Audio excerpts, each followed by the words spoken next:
Yes, sir. Yes, sir. Yes, sir. What's up? What's up, fight fans? What's going on out there, man? It is the homie, Mainman Mademan here. Y'all know how I get down. We talking boxing, man. Yes, sir, man. Coming on through for a mid-afternoon live stream, fight fans, spontaneous as ever. But y'all know how we do it over here sometimes, man. Sometimes you just gotta catch main man when you can catch main man. You know what I mean? But I am more than grateful for everyone that's going to be rocking out with me live and everyone that's going to catch this on the playback. I want to say thumbs up as you pull up. You already know. Hit that thumbs up as you pull up. You already know. What up, everybody? What's goody? What's goody? What's goody, man? We got some things to talk about, fight fans. Faux show. You know what I'm saying? Faux show. Look like we got some information coming on out, man. Coming on straight from the horse. Mr. Stephen Espinoza, fight fans, coming on out here, laying the details down, possibly about an immediate rematch, man. And so we're going to go ahead and take a hold on this, fight fans, so we can get the facts out there and see exactly where we stand. You know what I'm saying? Y'all already know how I do, man. So we're going to definitely see exactly where we stand with this rematch. I want to know. I'm sure y'all want to know. You know, I know there's a lot of concern about Errol Spence Jr. out there. I hear what Stephen Espinoza is saying. Seems to be very concerned. You know what I'm saying? Seems to be very concerned. And I noticed that Errol Spence Jr.'s fan base, they're hopefully coming out of their traumatized state right now, fight fans. Right? They're not as traumatized as they were a couple weeks ago. They're starting to believe some of the excuses that are coming out of their mouths. And so, you know, this is hopefully giving them some courage. And like I said, man, I can easily, keep on going and we can keep stomping them out. But what's the fun in that? You know what I'm saying? What's the fun in that? I want to see them build themselves back up again just so they can, be knocked over one more again, fight fans. What say y'all? Y'all down to see the show one more again? If so, hit that thumbs up for me. You know what I'm saying? I think we're going to see the show again. You know what I mean? They going to have their little traumatizations again. You know what I'm saying? Let them build themselves back up, man. Real spill, man. Salute to the homie Dimitri Cohen up in here, man. Dimitri, salute to you, champ. And I hope all is well, man. Hope all is well, champion. Bill's boot camp, man. What up, man? Cooling. He say salute, fam. Hey, salute to you, man. I can't call it. I might spoil it. You know what I'm saying? Yes, sir. Mr. All Hell Breaks Loose, my main man, 100 grand, rolling with me today, man. What up with you, man? What's up with you? Hope all is well, Mr. All Hell Breaks Loose. Main man, salute, man. Cooling, man. Just cooling. Enjoying this beautiful ass day we having out here in the DMV, man. Loving these last days of summer right now, fight fans. The sun is shining outside. The birds are singing. You feel me? Hey, man, hopefully everyone is feeling some good positive energy today. Or at least even if you're going through a rough time in your life right now, man, try to find some sort of positive out of the day. Take a look outside, man. Look at the sunshine, you know what I'm saying? And, let those positive rays just shine on through you, man. Real spill, dog. Real spill. Jerry Dalton says, yo, man, some of them Spence fans are still grieving. Man, you call that grieving? Shit.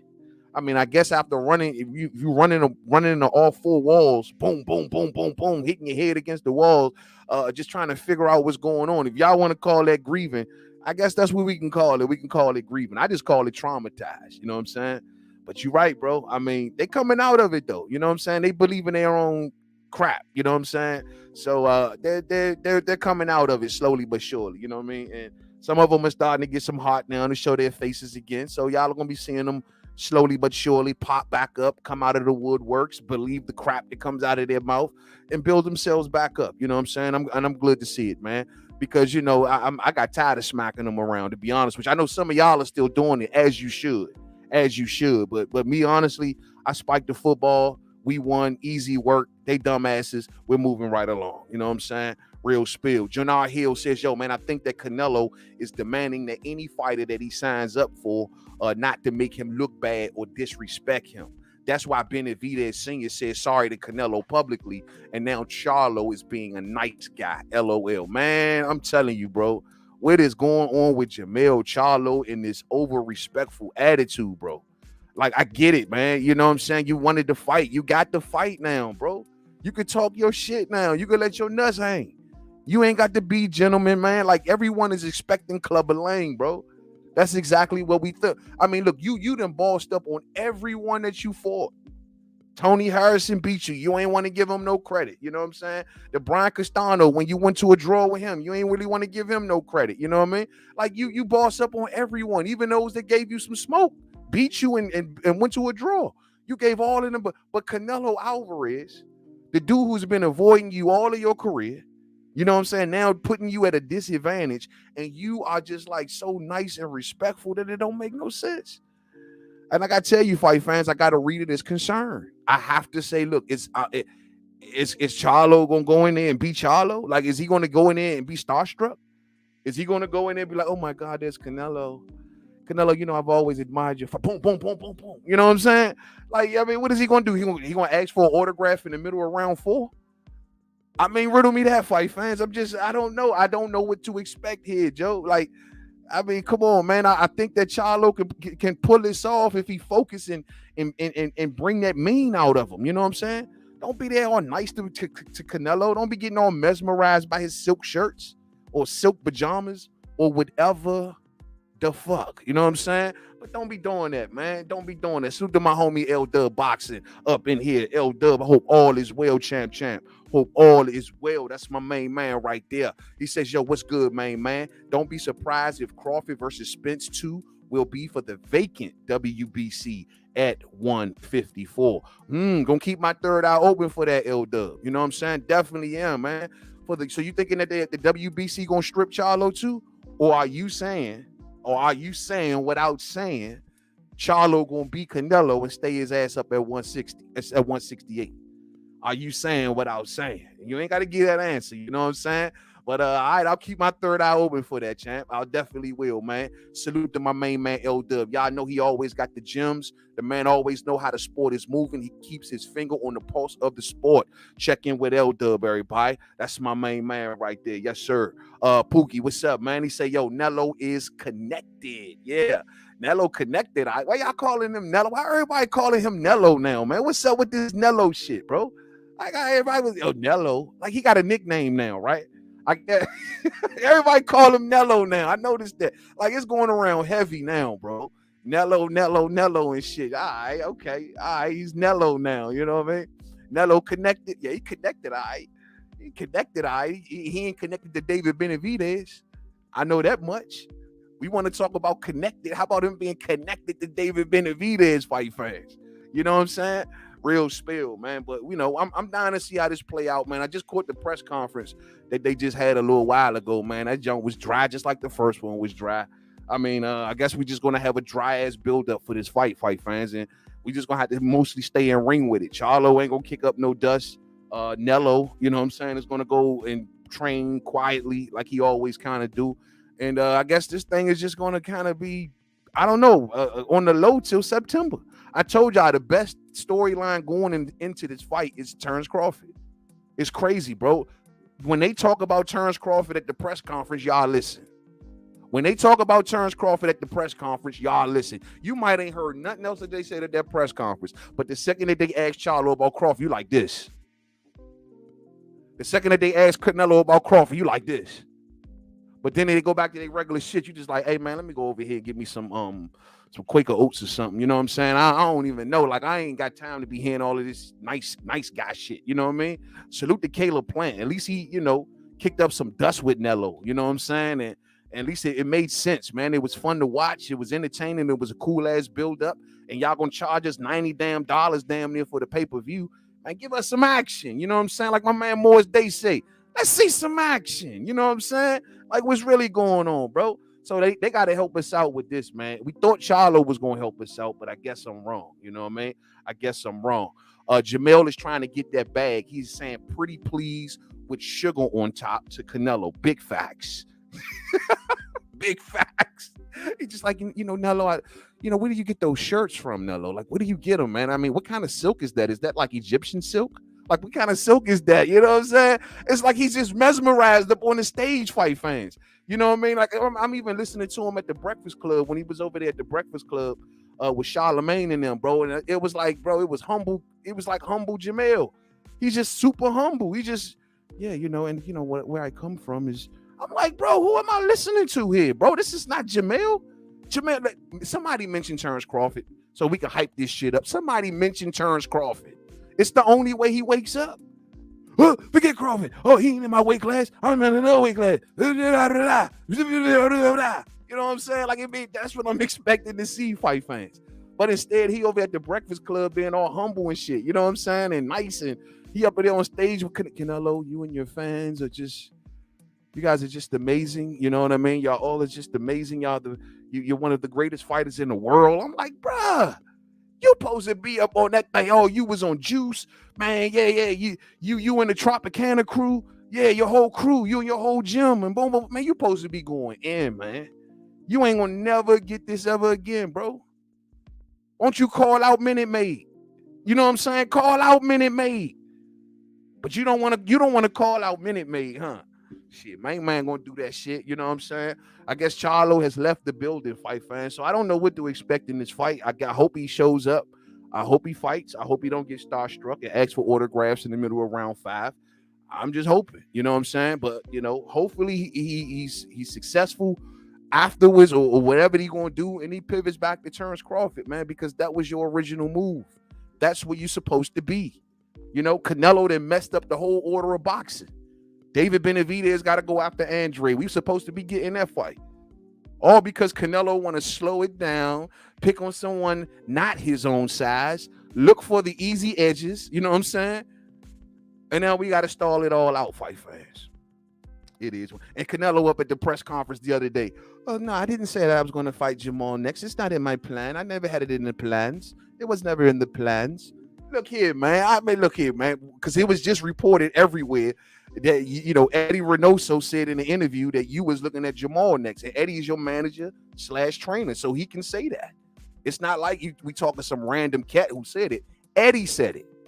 So you can see here, no, it's not in my plan. It's never been part of the plan. You can say that all you want, bro. But Eddie, your main man, said that you looking at Jamal next, and that's going to be 2 of your fights over there at PBC. Are we going to get David? I don't know, fight fans. I got my doubts. I think he going to wait till David try to move to 75 and drag him on back down and wait. What say y'all? It is what it is, fight fans. But look, man, we'll see how it all goes, man. Yeah, I heard about Alicia Baumgardner, bro. Oh, my gosh, bro. I haven't even done the video yet, man. Alicia Baumgardner pops for PEDs, fight fans. Undisputed women's champion, bro. When I saw that, I just did the hand and forehead, bro. Now, I don't know what to say, bro, other than it's a rap, Cap. Say what you want. You gonna wear that jacket. Simple and Simon.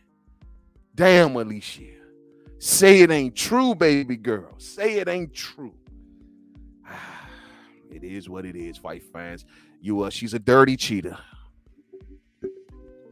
We should wait for the B sample. She's a dirty cheater. Damn, Alicia. We're going to keep our third eye open on this story. We're going to see how it develops, fight fans. And we'll have, hopefully, this comes full circle before tomorrow's episode of We Talking Boxing Live. I'll present this story on the show tomorrow. We're going to see what happens when it comes full circle first. We'll see what Alicia got to say about this. If she's dirty, she's dirty. We ain't expecting no clean B sample. And, we're gonna put the whole story on the line tomorrow. And we'll talk about it then, man. But damn, bro.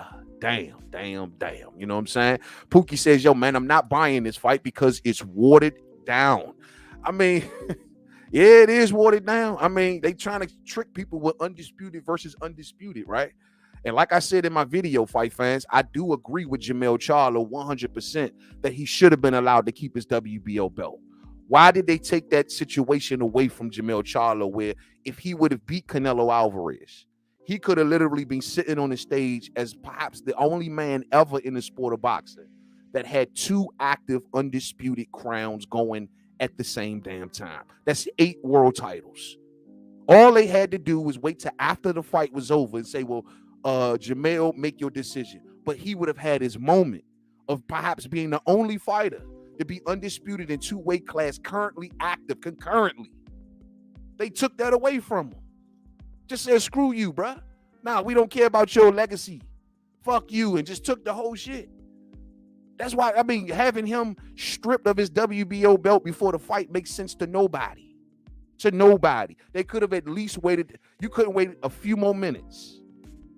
We're not talking about days and weeks. We're talking about they could have waited a few more minutes, fight fans. And if he would have beat Canelo, he would have been the first in history to do it, but they took it away from him. Tell me I'm lying. That's bullshit. That's bull crap. And I ain't no big Jamel fan like that. Y'all know I rock with Bud Crawford. But at the end of the day, right is right and wrong is wrong. Boxing, y'all trifling for that. Y'all trifling for that. Say what you want.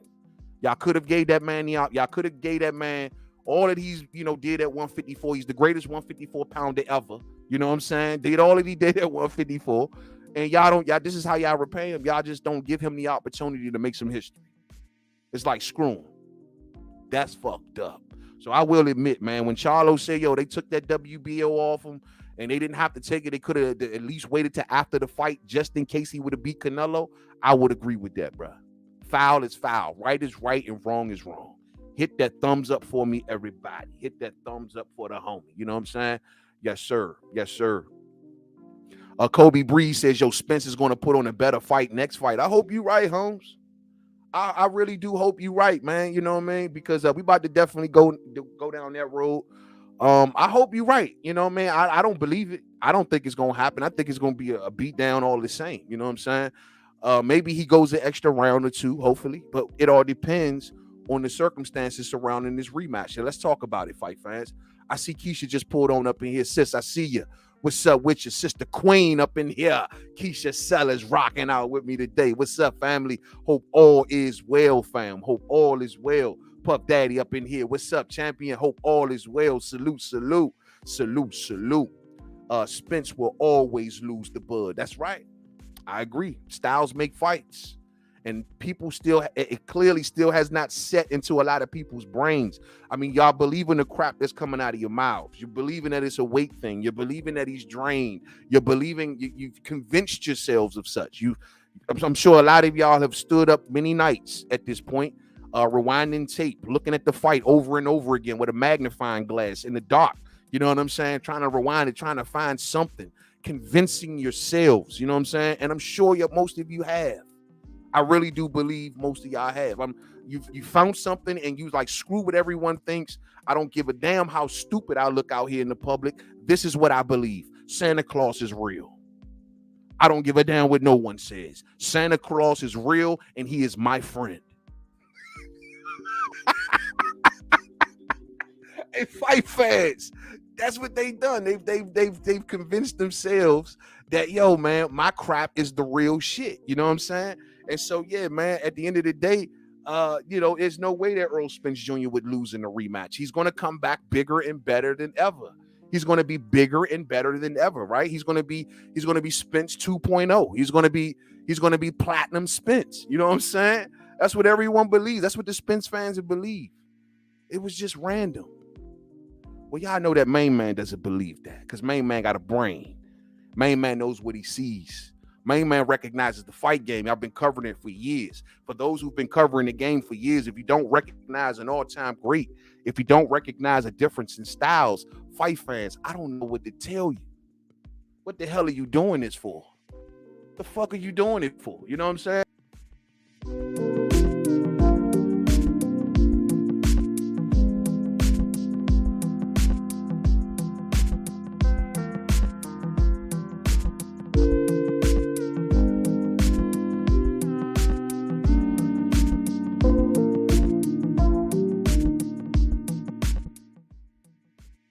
All right, my apologies on that.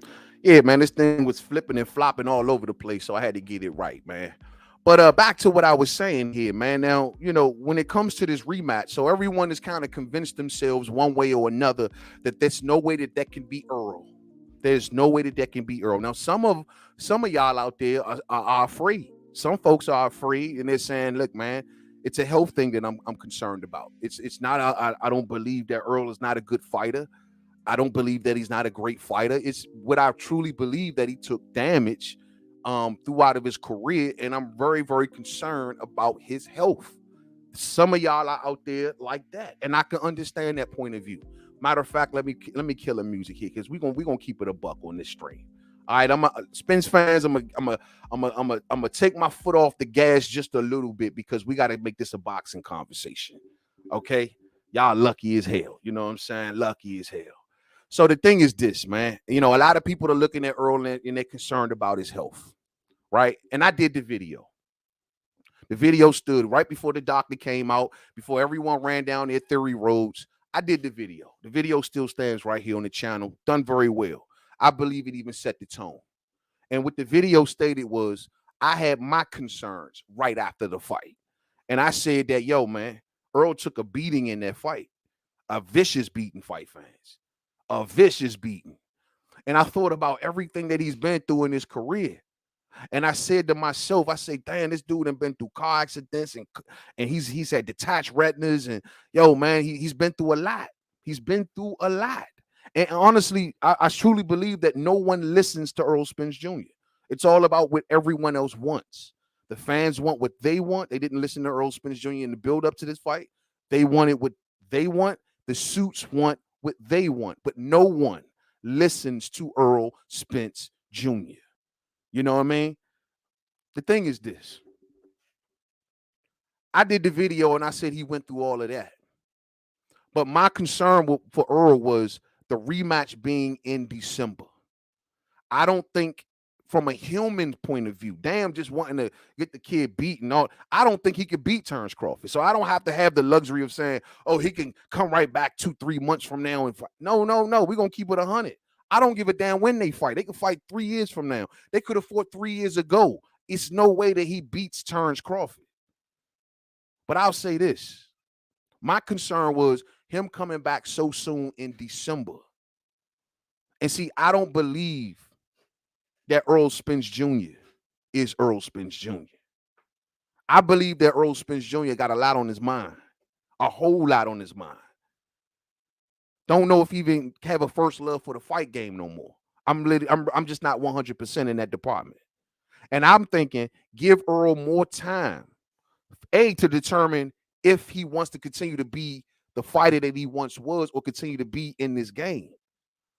B, 2, give him more time, yes, so he can heal up from the ass whooping that he just recently took. Because if you throw him back in there in December, he is going to be wrecked. He's going to be wrecked. And so my concerns for Earl was health-wise, man. Forget all of this Derrick James mentality of keep going, keep breaking them. It ain't working, bro. And y'all throw him in there in December, he gonna get his brains knocked out his head. Y'all not seeing it. Y'all thinking it's a weight thing. It ain't got nothing to do with weight. It ain't got nothing to do with weight. Earl, like I told y'all before, bro, Earl has been through a lot. Earl probably, I remember going into this fight, leading up into this fight. Earl said something that, of course, didn't make the papers, didn't make the news. No one talked about it. No one mentioned it. Everyone overlooked it and said, screw what Earl said. Let's keep pushing. And I remember when Earl was doing an interview and he said, man, he said in that interview, he said, yo, speaking about, and I hate to even speak about this, but he said, speaking about death is taboo. You know what I'm saying? In the black community. I think those was his exact words. He said taboo in the black community. So he can't even talk about it. He can't talk about how he really feel about things. He can't talk about how his outlook on life really is. Why? Because what? The Dallas Cowboys gonna run out of town. Why? Because Premier Boxing Champions got a contract on him. Why? Because he got to continue to fight. No one is slowing the world down for Errol Spence Jr. and saying, bro, do you still want to continue to be a fighter? Or you just want to, or are you seeing life in the world in a different lens and you just want to be with your family and you want to be with your children and you want to spend the days that you have left because now life is so precious and you realize it and you would rather be there? Is it that? Earl is just like, give me the fight, give me the fight, give me the fight. That's a lot of money in that fight, so I totally understand. He don't care if he get his ass whooped or not. He don't care what happens to him. He's looking at himself as a provider and setting himself up and everyone else around him up for the rest of their lives. That's what Earl is looking at. Matter of fact, fight fans, we got the quote right here. As I remember, I never covered it, man. Unfortunately, I never covered it. Hold on. Yeah, right here. We got it. That's what he said. That's what he was saying. He was saying, I don't get in trouble when I'm with my girlfriend. He was mentioning about how after the car crash, he was still going out and doing all of these things, partying and drinking and everything like that. And so my point I'm making to y'all fight fans is that no one was listening to him. That's the part that everyone forgot. They just wanted Earl to go in there and fight. So Earl got ready. He jammed it all together. And he got himself together and he got his ass in that ring, right? And he made that money and he gave everybody their fight. You look at him when he left, he might have got beat down, but he just like, I'm ready to go back into the rematch. It is what it is. Anyone with a brain, you can look at that and you can see that from a mile away what that is. That's a man that's ready to get the hell out of the game. And he don't give a damn what you think. He don't give a damn what I think. He don't give a damn what the suits think. You notice how he bucking? Look how he bucking. He bucks the sanctioning bodies. I mean, he even bucked Al and PBC going into this fight. He ain't letting no one stop him from his goal, his financial goals, as he shouldn't, as a man and as a father. But the question is that all it is? Is that all it is? Because if that's what all it is, bro, you're going to get your ass whooped even worse. That ain't what Terence Crawford is. Y'all need to understand that. Crawford, as I've been telling you for years upon years, is a certified fighter. He don't know how to do. When they turned that man on at that press conference, I gets active. When y'all made him turn on, that was the biggest mistake you could have ever made. Y'all just don't believe what's in front of you. So you think you could talk like that to him. You could act like that to him. He's a fighter, a purebred fighter. And at the end of the day, Joe, Earl with that mindset, it's cool as a human being outside them ropes. Brother, I understand and I commend it to the fullest. But inside them ropes, it got to be a different dedication there too. It got to be a different dedication. You know what I'm saying? And that's all I mean, fight fans. But nobody don't know where that man went when he was in that hospital bed, man. Nobody don't know where he went, what he seen, what was made precious to him. Y'all don't know. No one's even asking. And that was my concern for Earl, seeing him not get hurt.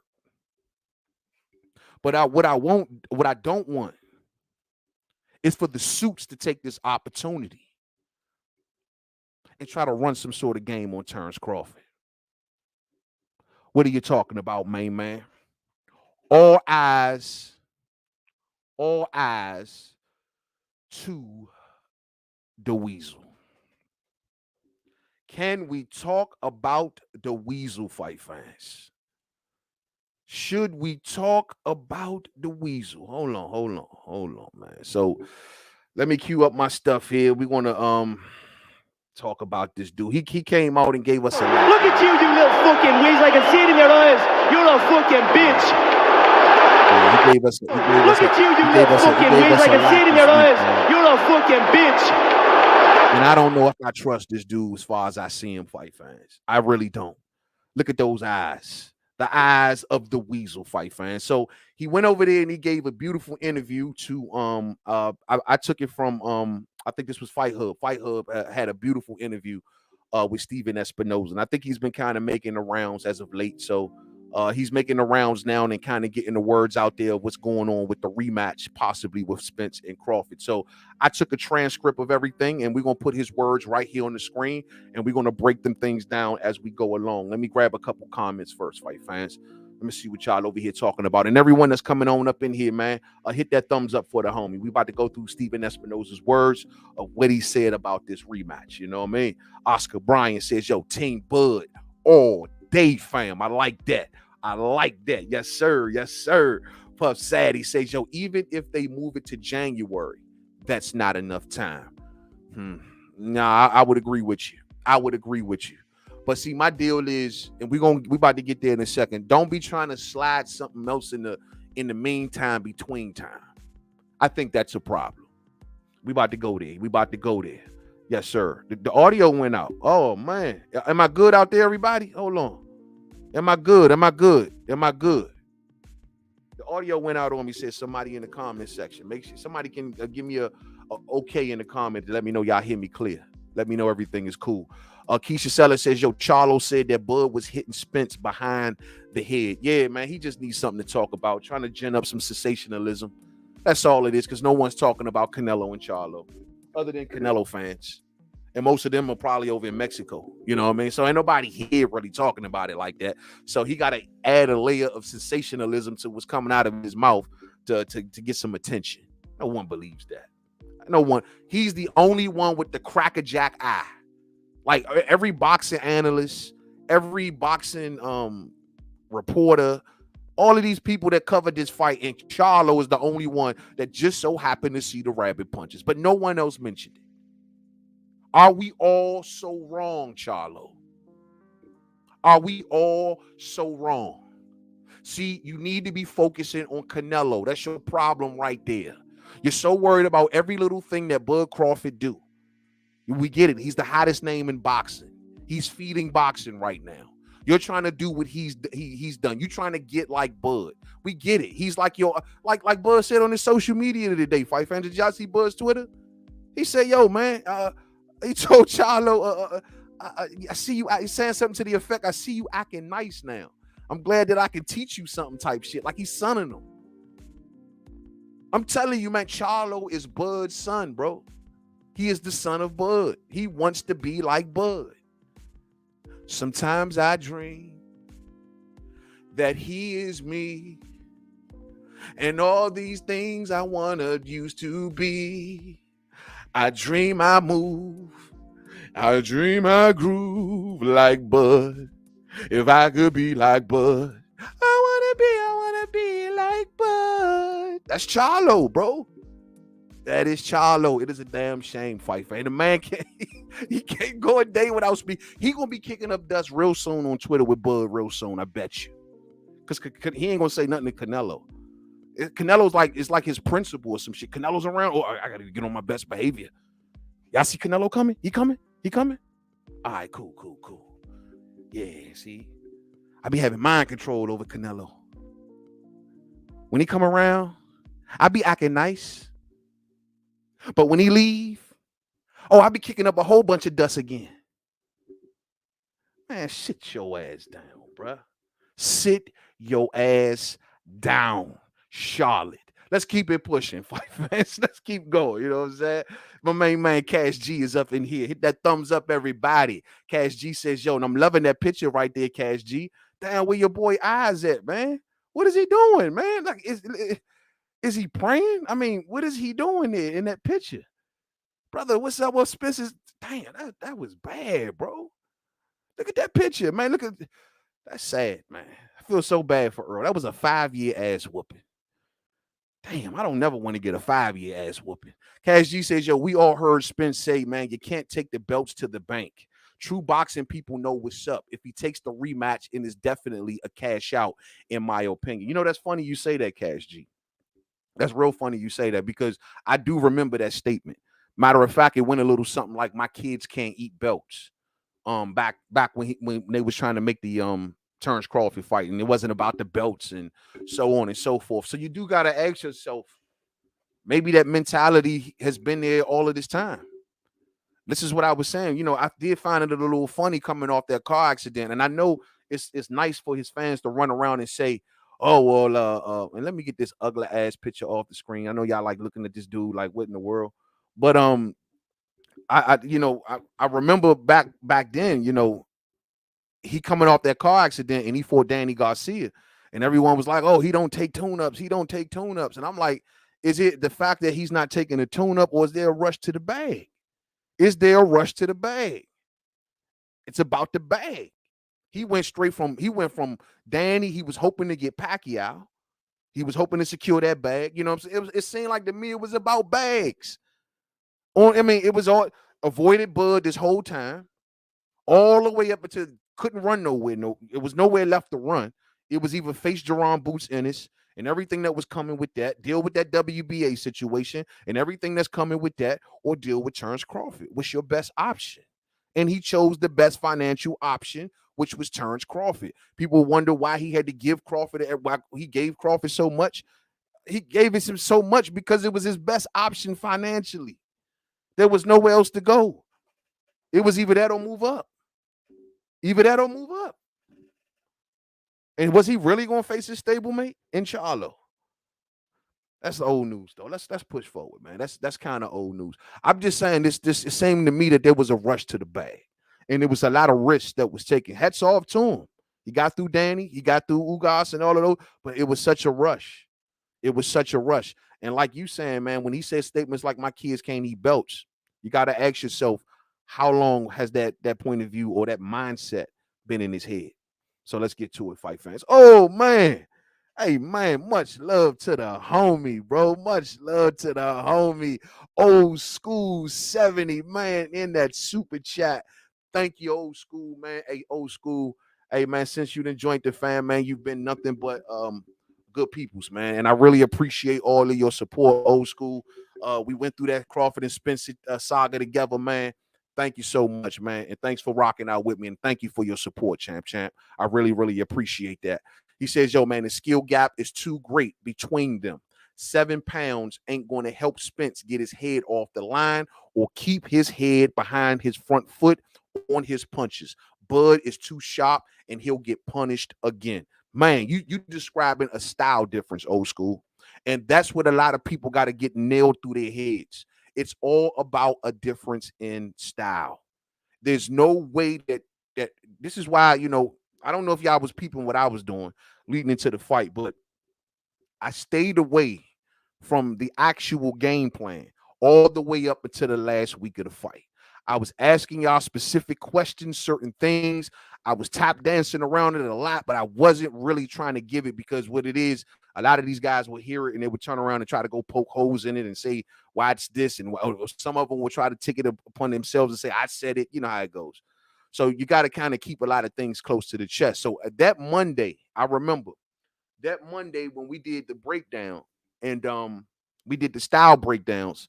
And the first thing that I kept asking y'all, I said, well, and I still got the stream, it's still here in the archives.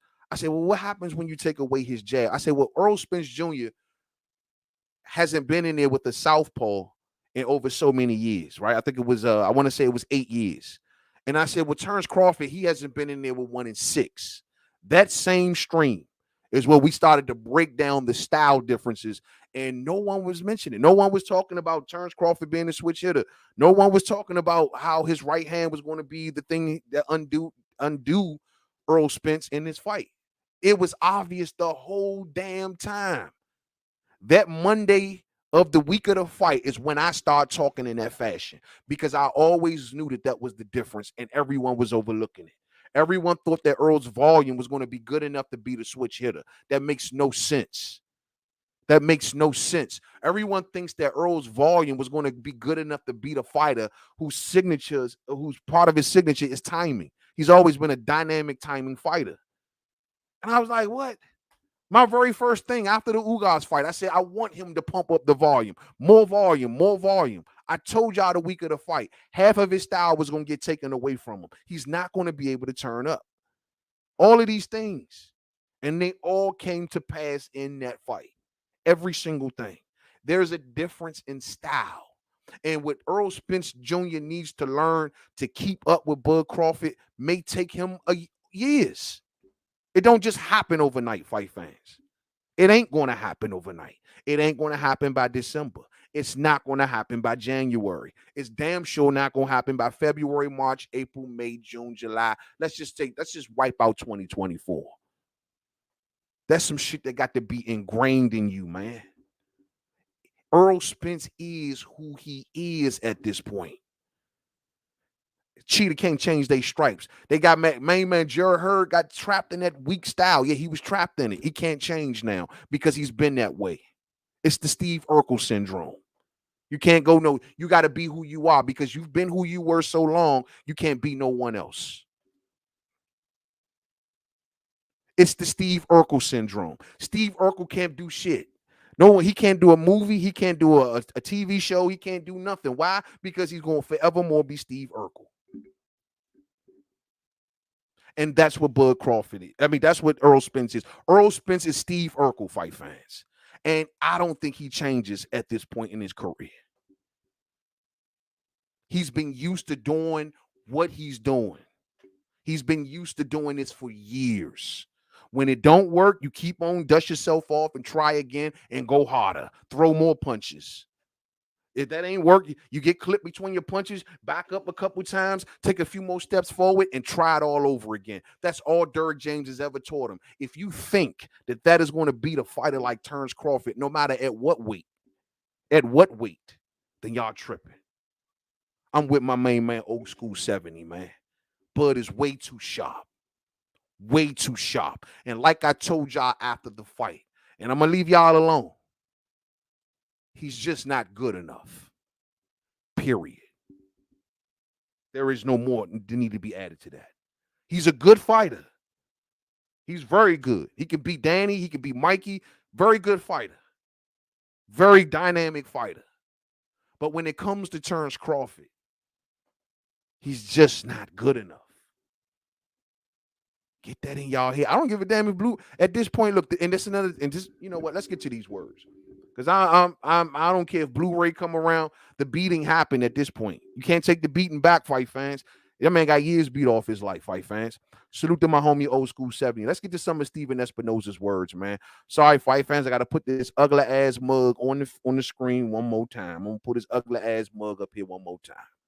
So Stephen Espinoza came out with some recent quotes. So let's just follow this quote by quote, and we'll get through this interview because I don't want to play their audio. I'm not like that. I don't steal people's content. So what I like to do is whenever someone comes out with a cool ass interview, I'll just do my own quotes and go by it like that and give credit where credit is due. So salute the Fight Hub TV. You know what I'm saying? So let's go forward, man. So according to Stephen Espinoza, he says this first quote right here. He says, and I quote, Earl has been consistent. He wants the rematch. He said it right after the fight, and he didn't change. There is a lot of conversations going on with his team, some I'm privy to, and some that I'm not. So let me stop right there. So we know that Earl wants to fight. Earl has not, and that's another thing. Like everything that's being said about rematches and everything, we haven't heard Earl come out and pretty much say anything outside of the fact of what we heard right after the fight. He wants the rematch at 154. And he wants it some more sooner than later, it seemed like. December wasn't a thing that deterred him. I don't think that, I mean, he hasn't shown one way or the other whether if kicking the can down by a few months would be a problem for him. I don't think that it will, especially since it'll be all just to benefit him anyway, because Terence Crawford can say, no, put your ass in December because he's A-side right now. And he's running shit right now. He could tell you, no, throw your ass in December and make you swim, big fish. But, you know, maybe they're saying, if they can convince him to come back maybe in a few months, it seems to me that Showtime and maybe some of his handlers may prefer that more. Let's keep going, fight fans. And he's also saying that some of these conversations he's privy with his team, he's privy to, and some that he is not. Cool. He goes on and says the question is what's best for his health? What's best for his future? Is there a weight issue at 147? Is 54 right for him?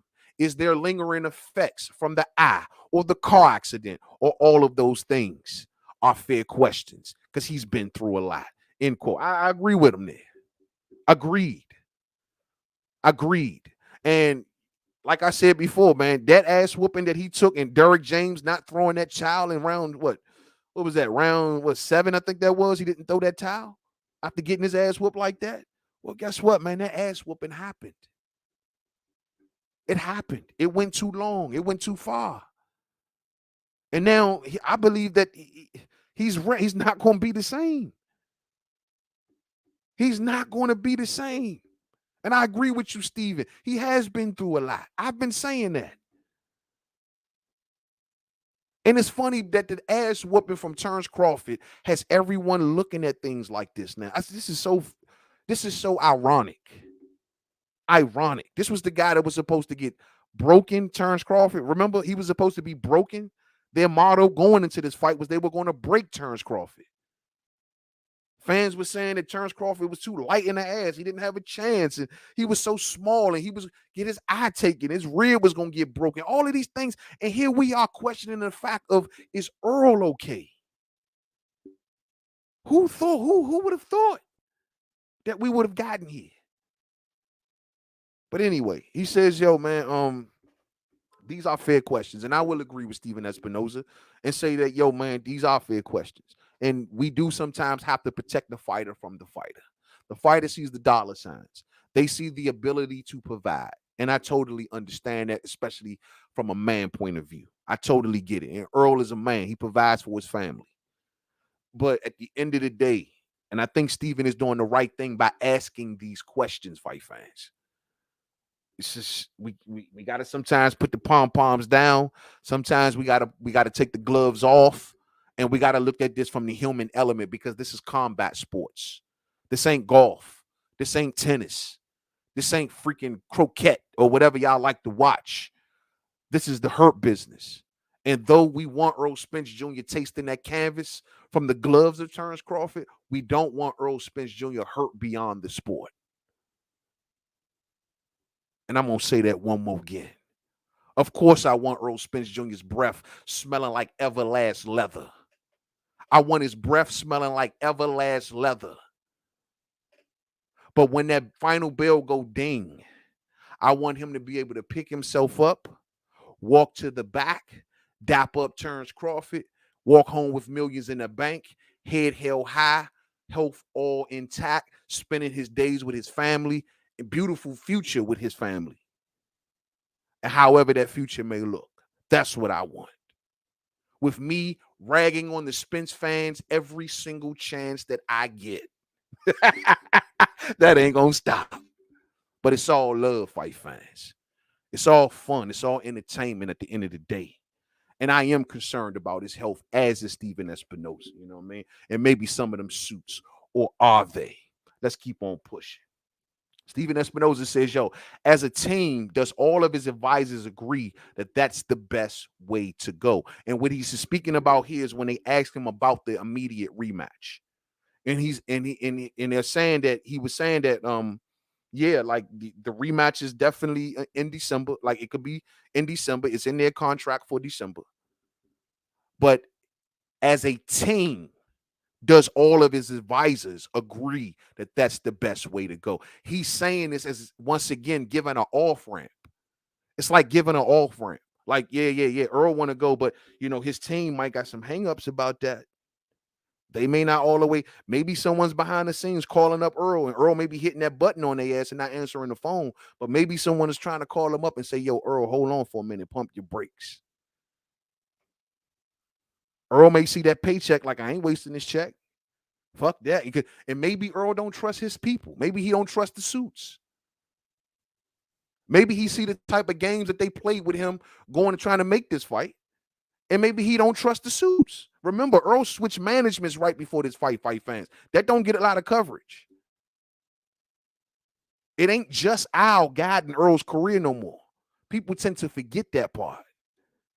It was for most of Earl's career up until the Crawford fight. Do your research. And you'll see that it's not just Al in PBC guiding Earl at this point. Take a deeper look, fight fans. But according to Stephen Espinoza, he's saying that as a team, does all of his advisors agree that that's the best way to go? So even if, like I said, if Earl won it, it don't sound like Stephen is having it doesn't sound like the suits may be on the same page as Earl. That's all I'm saying. And Stephen Espinoza stamped it, fight fans, for anyone that may be wondering. And I deliberately put this in the title, the words immediate rematch. And according to Stephen Espinoza, he says that there is an immediate rematch. Those two words are key because it's a difference between having an immediate rematch and having a rematch clause. Hear me and hear me clear, fight fans. An immediate rematch means it has to happen next. You can't throw no more fights in the middle of that. It ain't the Fury Wilder thing. You know what I mean? You don't know. It could have been a rematch clause, but that had to happen within a certain amount of days. But that necessarily doesn't mean an immediate rematch. An immediate rematch means next, no matter what. And so what Stephen Espinoza is telling everybody that there is an immediate rematch. This is why December came floating on out, which means that this fight has to happen next. Clearly, Errol ain't trying to wait forever. Clearly. And so when you say immediate rematch, keep this in mind. It has to be next. Now, according to Stephen Espinoza, yes, it has to be, but there's always negotiations. And so what he's saying right here is, yeah, the rematch has to be next, but we can always sit down and have some negotiations and change some things. You know, maybe push it out some. Put both fighters on the same page. But here's the question, though, homie. It's one thing to say, yeah, we can negotiate and push the rematch out, but does it still remain immediate is the question. See, Mainman got third eye open all day. The question is, does it still mean that the rematch is immediate? Team Crawford, y'all got to get crystal clear on that language if y'all sit down and talk to these folks. Now, keep in mind, fight fans, y'all heard Terence Crawford on the interviews. He is the A side. He's running the show. It's all about what he wants to do. He can literally end this and say, no, I don't want to do any of that. I don't want to go to 54. I don't want to go to do this. It has to be in December. He can boss up that way. But most folks believe, and I even believe that Terence Crawford, to a certain degree, has a heart, and especially since he mutually respects Errol Spence Jr. And who knows? I mean, maybe Errol can just call up Terence direct like they did the first time around and say, look, let's work it out together. You know what I'm saying? Maybe Terence Crawford may say, hey, man, I don't mind pushing the rematch down by some time, but we ain't talking about putting fighter A and fighter B in there in the meantime, between time, hoping that I get beat, hoping that something go left. And then you want to turn around and say, fight Errol at the next fall sometime, or next winter sometime. Now, that's the problem. So do you trust the suits, fight fans? Riddle me this. Do you trust the suits that the rematch still remains immediate? Or do you say when they say they want to redo this and there can always be negotiations? Well, are they going to kick this fight down to next winter so Errol can go and get 1-2 good fights at 54 and rebuild himself and rebuild his stock and rebuild and eat some more and make some more money off the back of Errol? Is that what they want to do? Don't want to give him his payday? Maybe he just want to get the fuck out the sport. Yeah, there can always be negotiations there, Espinoza. But does the rematch still remains immediate? What I'm talking about, kicking it from December, we kick it down to, I don't know, March, April, May, but it's still immediate. Bud Crawford then fought twice. No, he fought once this year, right? There's only once this year. So,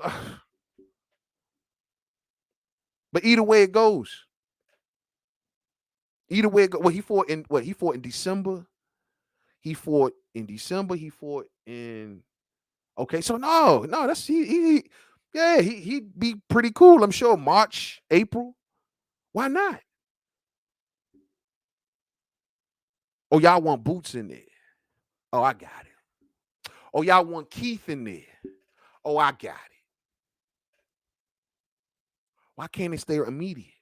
According to Stephen Espinoza, he goes on and says, and I quote, I obviously haven't spoken to Crawford about it, but if he had to wait a fight and then go get a big rematch, I don't see why that would be a problem, end quote. You haven't spoken to Crawford yet. You haven't spoken to Crawford. So don't make his mind up for him. Maybe he don't want to take the risk of losing something or something going wrong in a fight, an injury occurring, anything. There it is right there.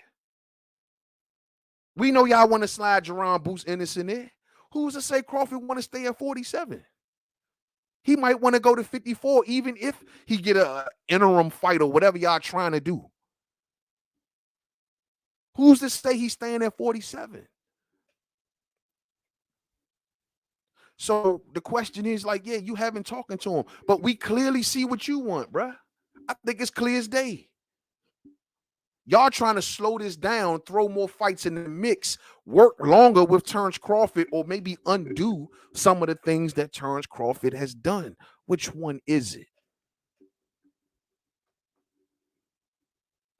So, I mean, maybe he don't. Maybe he do. Maybe he don't. It's all on Bud. It's Bud's decision. It's his decision. If he says, you know what, I'll go and take on Keith Thurman at 152 catch weight or whatever the case may be, and then by that time I'm done with Keith, maybe I'll come on back around here to Errol Spence Jr. Or maybe he says, you know what, nah, I don't want to fight nobody. I'll just wait on Earl, push it out a couple months, give him time to heal up, lick his wounds, throw some dirt on it, do what you got to do, get yourself together, and I'll see you in April or see you in May. Let's take Canelo dates. Oh, they're not going to do that because they in business with Canelo now, right? They're not going to do that now, right? But it's all on Bud Crawford, fight fans. They don't get to make this call. But they definitely want more fights out of Bud Crawford. And if you know if Bud take an interim fight, more than likely they're going to look at Spence and say, do you want to take an interim fight? More money going around. According to Stephen Espinoza, if he wants to test himself at 147, I don't think that means that it won't be a rematch. It just means it has to be some negotiating. So if he want to test himself at 147, Bud Crawford has made it evidently clear, crystal clear, to be honest with you, that he intends on moving up to 154. Bud Crawford said he's never had a pre-camp before. He's never had a pre-camp, meaning basically AKA a fat camp. He's never had a pre-camp before, fight fans. He's got to have pre-camps to make 147. What is that telling you? Bud Crawford lives the life. We all know it. Sometimes you're just growing and can't do nothing about it. So when y'all running around here telling me about Earl and weight and all of this other shit, let's keep in mind also that Terence Crawford had to go through a pre-camp as well. He's struggling at the weight. The only difference is one is more disciplined than the other. That's the difference. One knew how to sacrifice. One knew how to get from underneath wifey and get away from the kids and get away from that type of, because he has to harden himself and become the fighter that he needed to be to win this fight. You, on the other hand, thought it was cool to stay lovey-dovey, to still cut certain corners. Are you focused? Are you dedicated? You supposed to have the best nutritionist known to man, remember? The dude was feeding you carrot sandwiches and shit. You know what I mean? I don't know what the hell you was in there eating. They were talking about you could drink water and you was in there, doing all kinds of stuff. You had super nutritionist, man. You know what I'm saying? Like, and you basically just gave, I mean, what was it? Money down the drain for everyone that's talking about some, he was drained and all of this. Well, what about all of the money he paid for the super nutritionist? I don't understand it.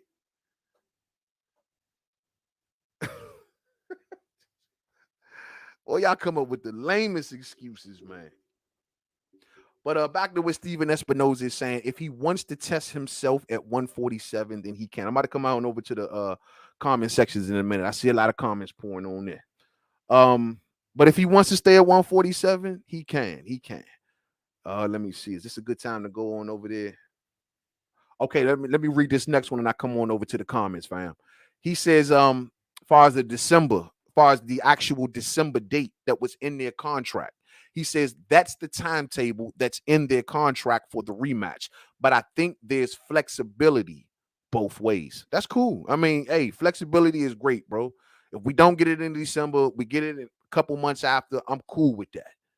But I don't know how cool I am with them throwing, Terence Crawford something in the meantime. I just think that they need to wrap this up, bro. Get this over with. You know what I mean? Earl could decide that Earl could decide he goes to 54, and Crawford could decide he don't wants to go to 54. Now, this is Stephen Espinoza speaking about what can make the contract become null and void. Why he was speaking upon this, I have no idea. But they did ask him. And he says, yeah, it can basically go down the tubes if Earl decides he wants to go to 54, and Crawford could decide that he don't want to go to 54. But why wouldn't he want to go to 54? He's been saying that he want to go to 54. He hasn't. Look, the Boots fight don't hold no weight, Steven. Get it? He's the mandatory. He's the mandatory. Look, Bud Crawford can vacate that belt and call it a day. However y'all want to do it. It's all on what Bud wants to do. He can do anything that he wants to do. What does Boots Ennis do for Bud Crawford at this point? That's just something you got to ask yourself. This is not a regular fighter. This is not a dude who just popped up and just won a belt.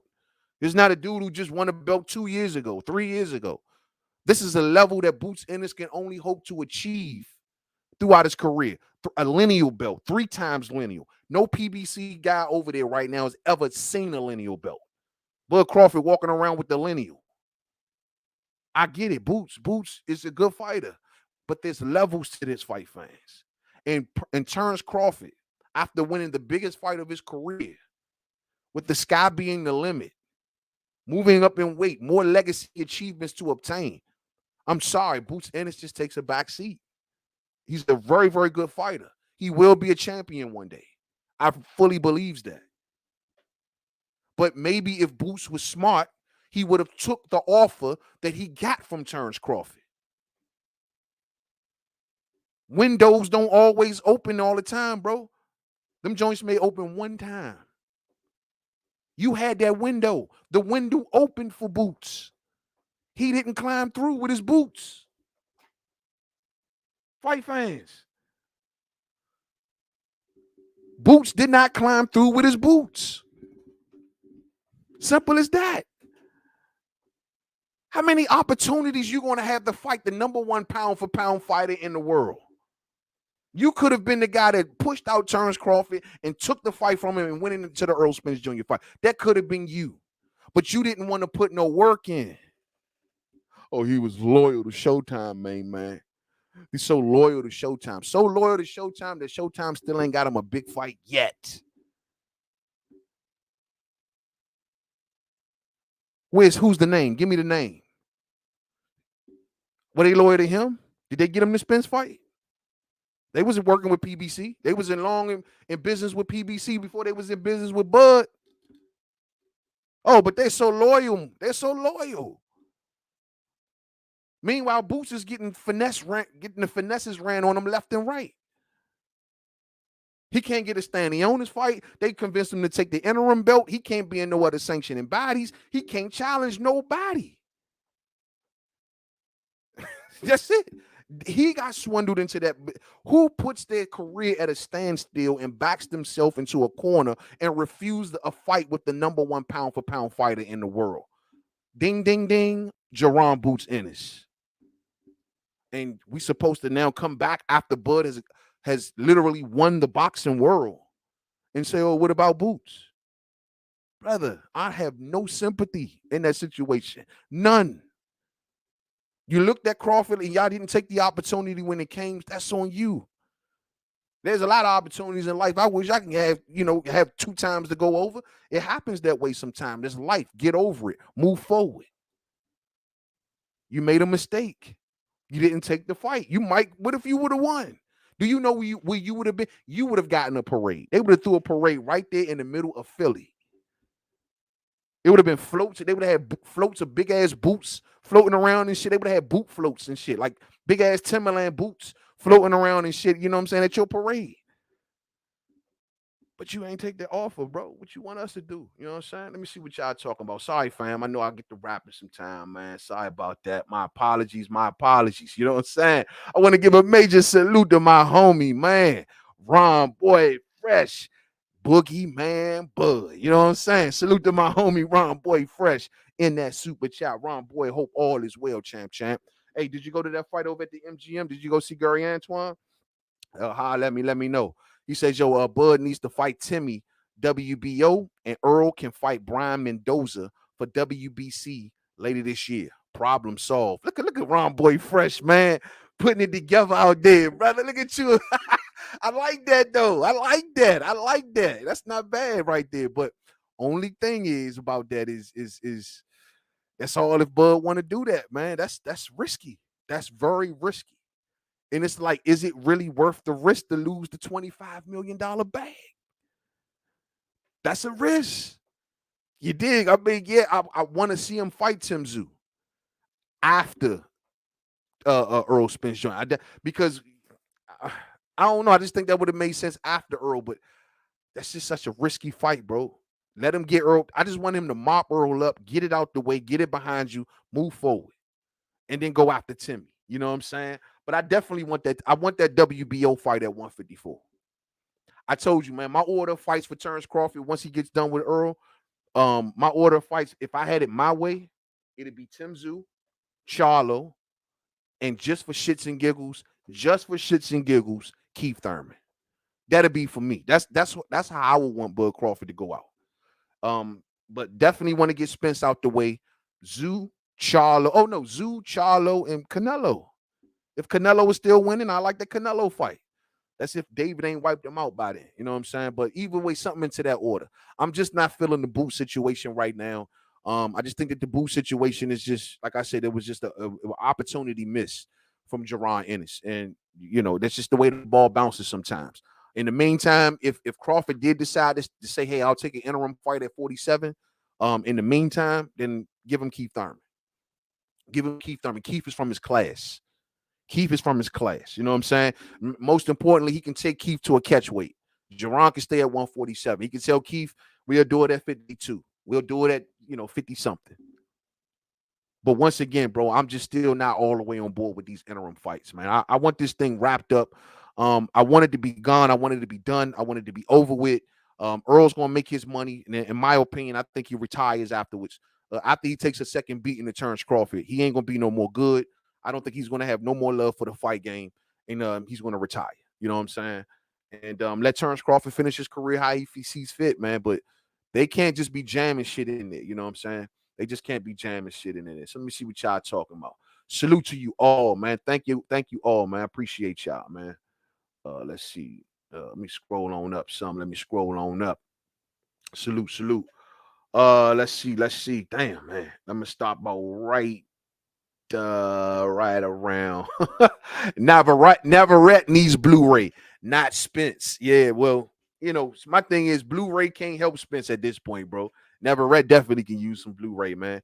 But and congratulations to Emmanuel Navarrete for defeating Oscar Valdez, man. But Blu-ray can't help Earl right now, bro. Blu-ray can train a body, but you can't train a mind, man. Y'all don't get me, man. I don't think Earl his mind is not in the game no more. Look how he even talking to his own fans. He's telling y'all, man, y'all looking like some schoolgirls getting like y'all the type of people that's gotten chased home by chased home from school. That's what he's telling his own fans. He don't give a damn. I'm telling you what it is. He don't give. This is the last bag, bro. This is the last bag. You know what I'm saying? Ron Boy Fresh come back in the super chat. He say, yo, man, it's Fisherman Bud nowadays, Slim. I like that. Fisherman Bud all day. I don't know, man. That big fish been gutted, bro. He can't call himself a fish no more.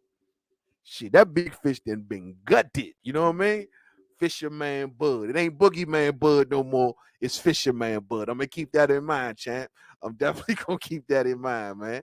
Hey, man, my man be coming up with the names on him, bro. Coming up with the names, man. But yeah, man, I don't think that Blu-ray can help him right now, bro. It's Blu-ray. You can. It's not a fitness thing. It's not that.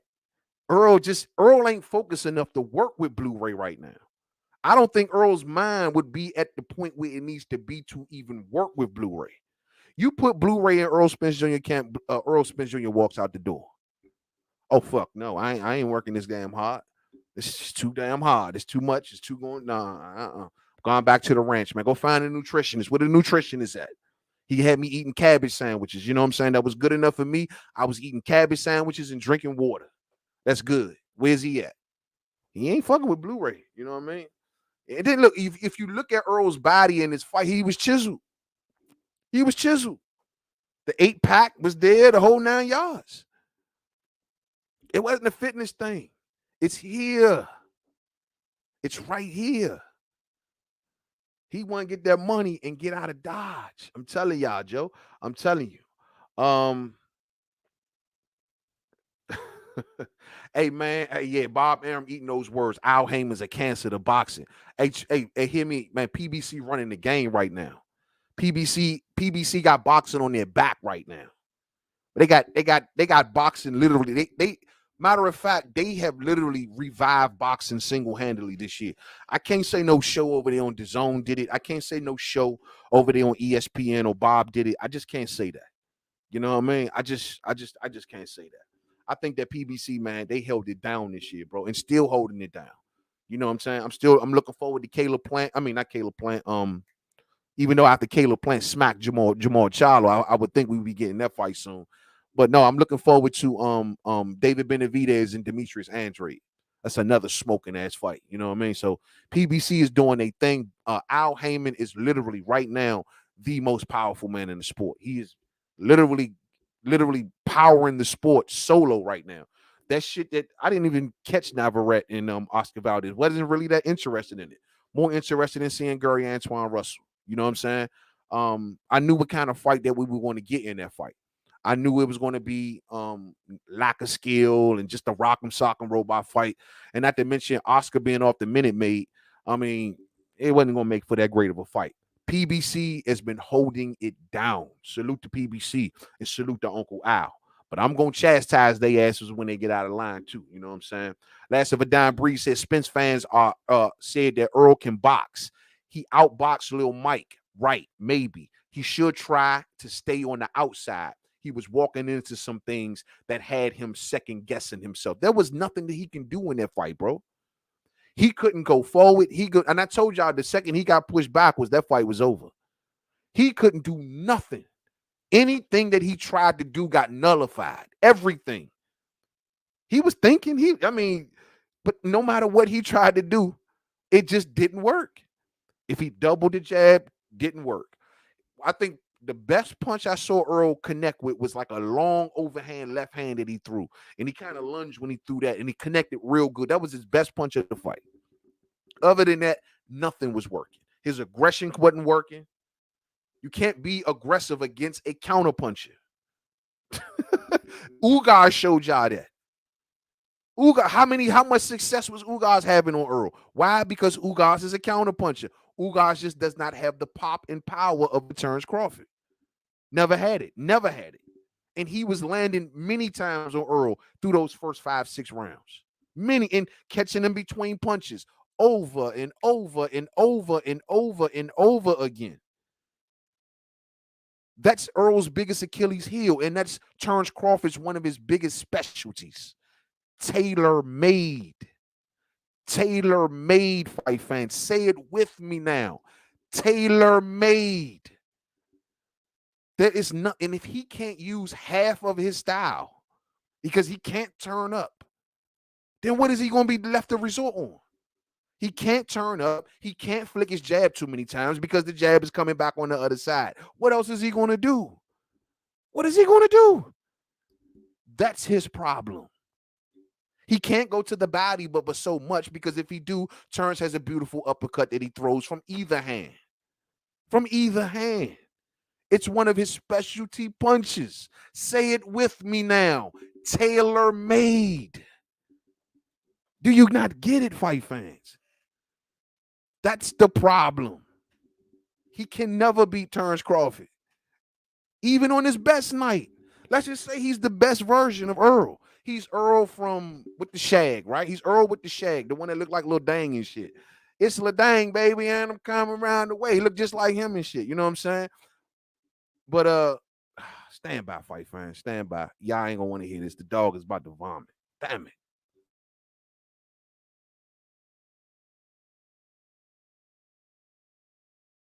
Man, I tell you, boy, the thing of having a big ass dog, you know what I'm saying? He eats everything. He eats everything, and the next thing he'll vomit up a little later. He's still real young, so he just eats every damn thing. Man, one of these days he gonna vomit up a license plate. I'm telling you, one of these days, dog. Real spill, man. So sorry about that, fight fans. But like I was saying, man, even Earl on his best night, bro, he can be little dang Earl. You know, the Earl from Earl with the shag. You know what I'm saying? Don't matter. He's still gonna get clipped between all of that shit. All of that shit, he gonna get clipped all night long. He's gonna have to constantly reset. He's gonna constantly get touched. Terence Crawford is a looping puncher, mean temple shots all night long. It's called, say it with me now, tailor-made. And there is nothing that you can do about that. There's nothing that Derrick James can do about that. Tell me I'm lying. How is he going to do it? Derrick need more time too. It ain't just Earl that need more time. Derrick needs more time. Tell me I'm lying. How the hell he got no time? He's with Charlo. He's with Joshua. He's with Ryan. He needs more time. They need time. Earl don't care about time. Earl says, no, I want to go now. No one can. You need time. And if you're not willing to take the time, then I got to believe that you ain't serious. He just want the money. I'm sorry, fight fans. CK Love says Team Crawford called it right. I thought Spence would have eventually got the bud. It was all fun and entertaining. Yeah, they called it right, man. They always knew because they always knew about this. Like Bomac said, Bomac hit it. Bomac was so confident going into this fight, and he's been saying it technically for years. Because I did a couple videos on him saying these type of words, where he's been saying for as far as I can remember, bro. Earl has bad habits, and we're not talking about outside the ring. We're talking about in the ring. He does the same old bad habits over and over and over. Bomac kept telling, he said, since the amateurs. They knew exactly what to look for going into the fight because nothing has never changed. If any, I hate to say it this way, but Earl, unto a certain degree, made it easy for him because he fought them exactly as the way that they expected him to fight. He didn't bring no surprises. He told the world that he was going to break Terence, and that's what he tried to do. He didn't come with no tricks up his sleeve, no surprises, straight up and down special effects. I called him vanilla ice cream. I see Bud saying it now. Vanilla ice cream. You know what I'm saying? Bud is Neapolitan. I told y'all that. That boy been vanilla since as far as I can remember. Vanilla fight fan, vanilla bean and shit. You know what I'm saying? Like that's he's straight up. He's Triple G. He's a black Mexican fight fans. Oh, man, you shouldn't have said that. Oh, I'm gonna have to deal with people saying that shit now. He's a black Mexican fight fans. Oh, that's. But tell me I'm lying. They say he was raised in Mexican gyms, right? He trained with Mexicans and what's my guy, Figueroa and them. Fuck, he was with Figueroa and them, right? I'm just saying he fights like them a little bit. Am I tripping? Am I lying? That ain't Bud Crawford. Layers, levels and layers, fight fans. Levels and layers. Real spill. You know what I mean? Real spill. MJ says Al Heyman ain't going to let Bud anywhere near Spence after that beating that he delivered. They trying to come up with a plan, MJ. They trying to come up with a plan to save the day, champ. And I mean, you see Stephen, Bud ain't going to be mad if we give him a fight, and and then he still get the big rematch. How do you know that? You don't know that. And we see exactly what you planning, homie. We see exactly what you planning. Oh, man. Salute. Major love, man. The CNK Best Logistics LLC in our house. Thank you for that love, family. Much love to you, man. Thank you, man. I really appreciate that love. He said, yo, been listening for years, my man. I appreciate you, man. Oh, man. And to know that you've been listening for years, bro, oh, man, that's deep right there, bro. Thank you so much, man. I really appreciate your unwavering support, man. And, I know there's a lot of y'all out there that been listening for years, and you don't comment, you don't say anything. A lot of y'all hit me up behind the scenes all the time. And I just want to tell every one of y'all, thank you, man. Man is very, very appreciative, man. I do it for y'all. Y'all make this worth doing. And thank you so much. Thank you so much. And thank you for your support, CNK. I really, really appreciate that. Damn, man, that's love, bro. That's love. That's love. That's love. Now, for the rest of y'all comments, y'all gonna have y'all comments read from the chat. You know what I mean? Because CNK just held it down. We're gonna keep that up there for a minute. Baltimore Rack says, yo, man, if they don't want the rematch, go after Zoo and activate that WBO Mando and move up. Or if he defend his titles, let it be against his WBC Mando Keith, one-time Thurman. Exactly. I agree with every single word in your comment, Baltimore Racks. Every single one. You know what I mean?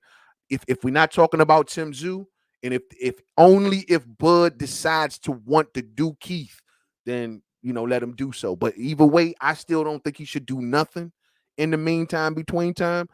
I just believe that things can go left. There could be an injury. I just don't want to see nothing go left. You know what I mean? And I want to see him finish their whole thing. Just finish the whole thing on up. You know what I mean? Real spill, man. Real spill. Let me slide on up some, man. Salute to y'all all, man. Salute to y'all all, man. Hope y'all having a good time. And do me a favor, everybody. Hit that thumbs up if you haven't already, man. We just having a good time talking this real spill. Yeah, as we always like to do, me and the fam. You know what I mean? Real spill, man. Thank you so much. D-Lo, what up, homie? Salute to my homie D-Lo 4 Boxing in the house. I hope all is well, D-Lo. Salute to you, champion. He say salute, fam. Salute to my homie D-Lo 4 Boxing, man, all day. Hope all is well. D-Lo says, yo, man, I still have, we says, never rot, whatever. Showed improved techniques. Damn good performance. Yeah, I knew it was going to be his time. I knew it was his time. And I just stopped believing in Oscar a while ago, man. Ever since they took the Minute Maid from Oscar, bro, I actually stopped listening, believing in Oscar, man. Real spill. Yeah, the dog, bro, the dog. There he go. There go my main man. Muhammad Tola is up in here. Man, where you been, man? We've been going for about an hour and some change, Muhammad Tola. Salute to my G. Muhammad Tola is up in here. He says, your boy Charlo is not acting like a lion, but rather like a nice kitty, being all nice and respectful to Canelo. Hey, I can't bet on him, bro. I can't feel confident and bet on him. That's the sad thing about it. That's what that tells me. Can I really bet on Charlo? And I don't know if I can, bro. I really don't know if I can. I don't trust him. You know what I mean? I don't know what I'm gonna get. I don't know if I'm gonna get a starstruck fighter. Never seen nothing like it, champ. Salute to my homie Bruce Gas, Boxing Jazz and more up in here. Bruce, I hope all is well up north. Salute to my homie Bruce Gas, man. I see you, homie. I see you, man. For sure, for sure. Thank you all, man. I really appreciate all of y'all support. And everybody hit that thumbs up, man. We're going to wrap up Stephen Espinoza's words. Let's wrap this on up, man. Let's put the Weasel back up on the screen. And we're going to give him the Weasel pick on this one, fight fans. This is the Weasel pick right here. And if you can see right here, I'm going to finish up his word. Look at that face right there, fight fans. Oh my goodness. What if your daughter brought home a face like that? I'm just saying, fight fans. I'm just saying. Let's keep it pushing, man. Let's keep it pushing.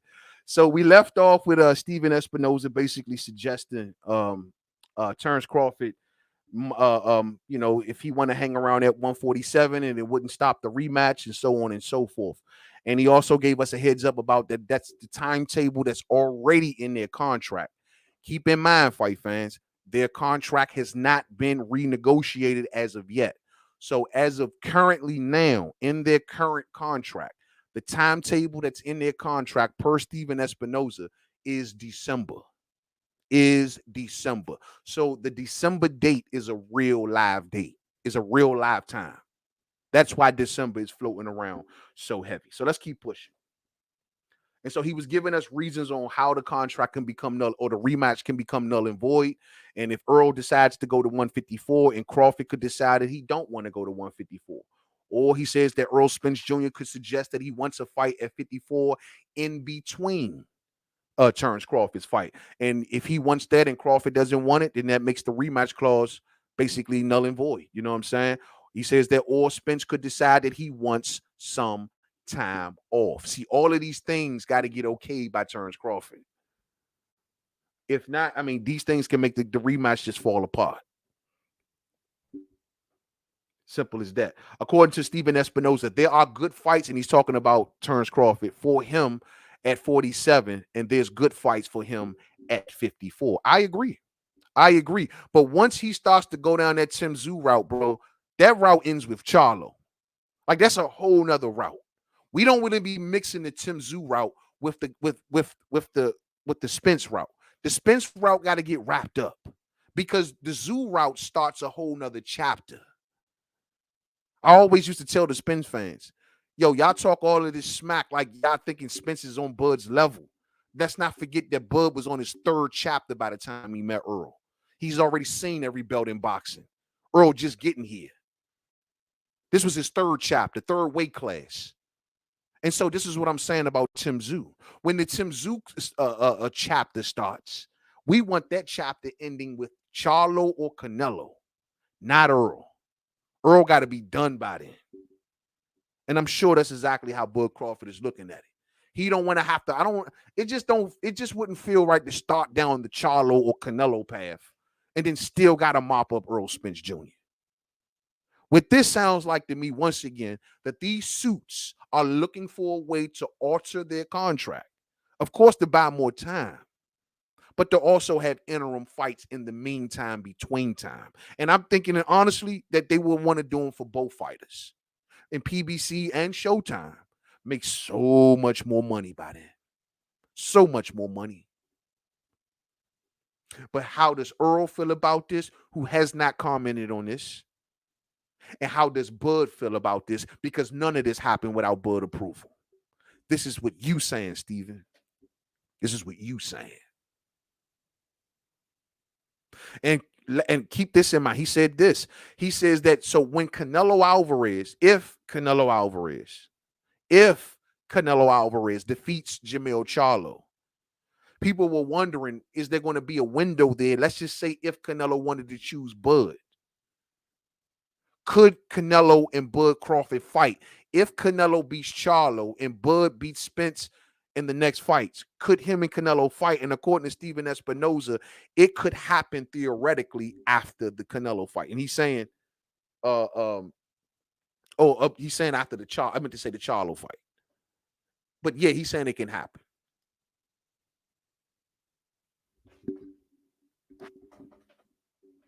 So at the end of the day, you know what? I want to make, hold on. I want to make sure something here. No. He's saying that, he's saying that Charlo. So he's saying that Charlo and Bud can happen. I thought he was saying Canelo and Bud. No. He's saying Charlo and Bud can happen right after the Canelo fight. Okay, that's what he's saying. It could theoretically happen. Okay, all right. I just had to clear up something with my background producer over here who helps me out. No, Charlo and Crawford can happen right after the Canelo fight. Theoretically, is what he's saying. But I don't think that they will want to do it without their undisputed tag. That'd be 3 championships. I'll take the fight. But at the end of the day, go get Tszyu, mop Tszyu up, get rid of that, get that belt, and let's do undisputed all over again. But he's saying theoretically, if Canelo beats Charlo comes back to 54, it can happen right after. It can be the very next fight if he wanted it to. So there you have it, fight fans. So just to sum this all up, because we did a lot of talking through this.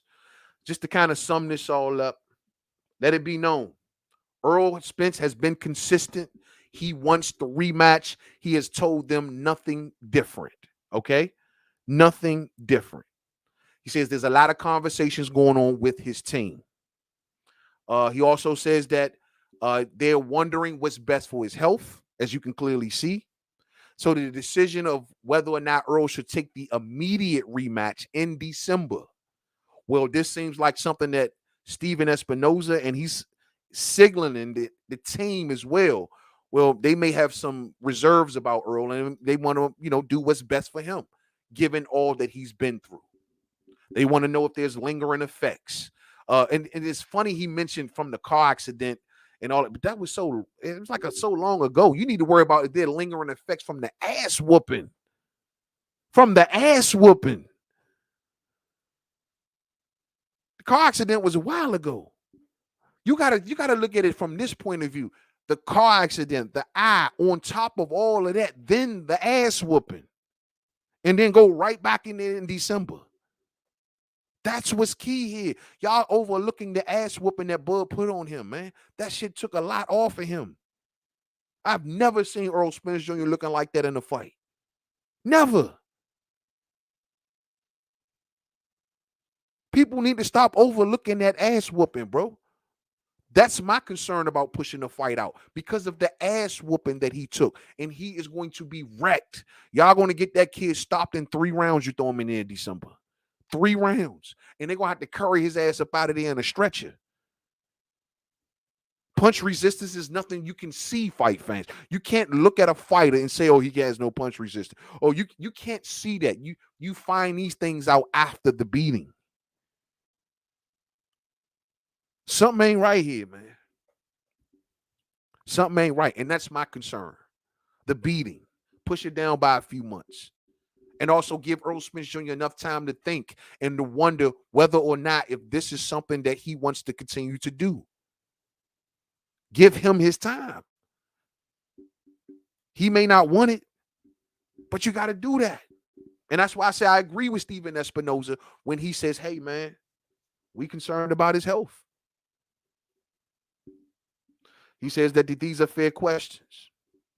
He also says that his, the immediate rematch is there, but as a team, does all of his advisors agree that that's the best way to go? We don't know. Which advisors are you talking about? The PBC ones or the new ones?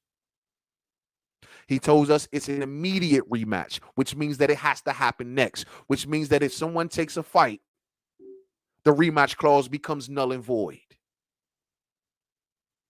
If it's an immediate, not just a normal rematch clause, it's an immediate rematch clause. That immediate word is key. Is key. He goes on and says that it has to be next, but there's always negotiations, which means that, yes, they can always sit down and renegotiate things and push out the rematch to be further, or push out the rematch and put in another fight in the meantime, between time. There can always be negotiations. He says that he hasn't spoke to Team Crawford. So these words are all coming from Showtime on how maybe they feel about doing things. Crawford hasn't spoken on this, and they haven't vouched any of this with Team Crawford, nor with Team Spence. And Spence has not spoken on this as well. He says that he don't believe that Terence Crawford would have a problem with taking a fight and then going into the rematch. You don't know that. You don't know that. I don't trust it. I don't like it.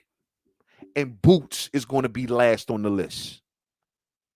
He goes on and says if he wants to test himself at 47, I don't think that it don't mean a rematch. Terence Crawford has already said he wants to go to 54. Stop trying to keep him at 47. We know what you're trying to do, Stephen. Weasel. We know what you're trying to do, Weasel. You know what I mean? So don't keep on trying. Every time you mention the word 47, the only thing that we hear is Jerron Boots, and it's we know what you're trying to do. Look at you little fucking weasel. I can see it in your eyes. You're a fucking bitch. And then he goes on and says that the December date, as far as December is concerned, and it concerned like we've heard, as far as rumors or speculation about December, that it's actually true and it's in their contract. But there's flexibility for both ways. He says that's the timetable. And he goes on and says that there are many ways that this contract can become null and void. If Spence take a fight in between, or suggest that he wants to take a fight at 54 in between this fight, because it's an immediate rematch. And when it becomes null and void, don't think a lawsuit can't come with it, fight fans. Don't think it can. If Errol took a fight at 54 in between without getting this okay with Crawford, that's a problem. If Errol Spence Jr. wanted too much time off before getting this okay with Terence Crawford, that's a problem. A side, A for Apex. And then of course he suggests this could be fights at 47, it could be fights at 54. And last but not least, fight fans, he says that after Canelo and Charlo is done, if Canelo is victorious, if Bud Crawford wanted to challenge Charlo in the next fight, theoretically it could happen. Meaning nothing stops Bud Crawford because he's undisputed and he has every belt, and that makes him a WBO super champion, which means he can move up, instantly challenge for the WBO, or maybe through the other sanctioning bodies. And I'm sure that the WBC, unless being instructed by some powers that be, well, they're not going to turn down no Charlo Crawford check. So if he wanted to move up, go through the WBC, so be it. And those are the words. Those are the words, fight fans, of Stephen Espinoza. You know what I'm saying? So with that being said, let me see here. Let's go through some comments. See what y'all talking about. And you know what I'll do? What I think I'll do, I'll hang around. If anybody want to give me some cool ass words, I'll drop a link in the chat. You know what I'm saying? I will drop a link in the chat. Y'all can come on through if there's anything. I'm only gonna hang for a few minutes though, fight fans. So if there's anything that I said that y'all disagree with, y'all come on through and holler at me. You know what I'm saying? It's always all love. If anything that y'all just want to say that I may have left out, or if anything that just on your boxing mind in general, you know what I mean? You just want to come holler at me. The link is in the chat. Feel free. I'll hang around for a few minutes and we can chop it up. And if not, I'm gonna get on up out of here. I'm gonna grab some of y'all comments real quick. You know what I mean? Muhammad Hamatola, if I was PBC, I would have told Charlo to trash talk and be himself to help sell the fight. Hold on one second, bro. Let me put my music on real quick. Bro, I gotta have my music, man. Gotta have the music going. Hold on. I like to have that music playing in the background sometimes. Hold up. All right, cool. That I see my homie just came on through in the background. I see you. Let me get my earphones.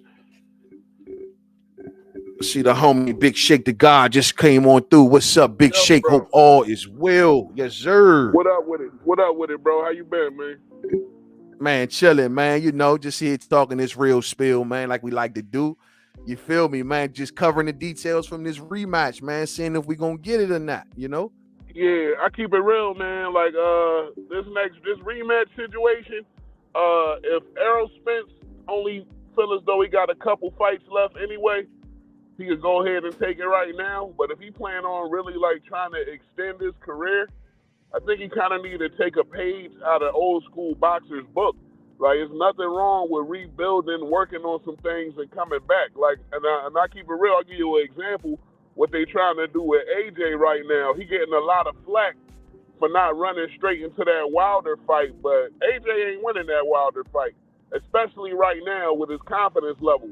He need to adopt some more skills and rebuild his confidence before he even undertake that fight, because he's already beaten mentally. So the thing with Errol Spence, I think if they want to move up and he get it again at 154, I think that's cool. Like further down the line, in Errol's case, I hear what you were saying. In Terence's mind, that might not be such a good situation. Mm-hmm. But I think it's gonna come down to what Errol really has in store for the next 5 to 10 years of his life, or maybe the rest of his life, career aside.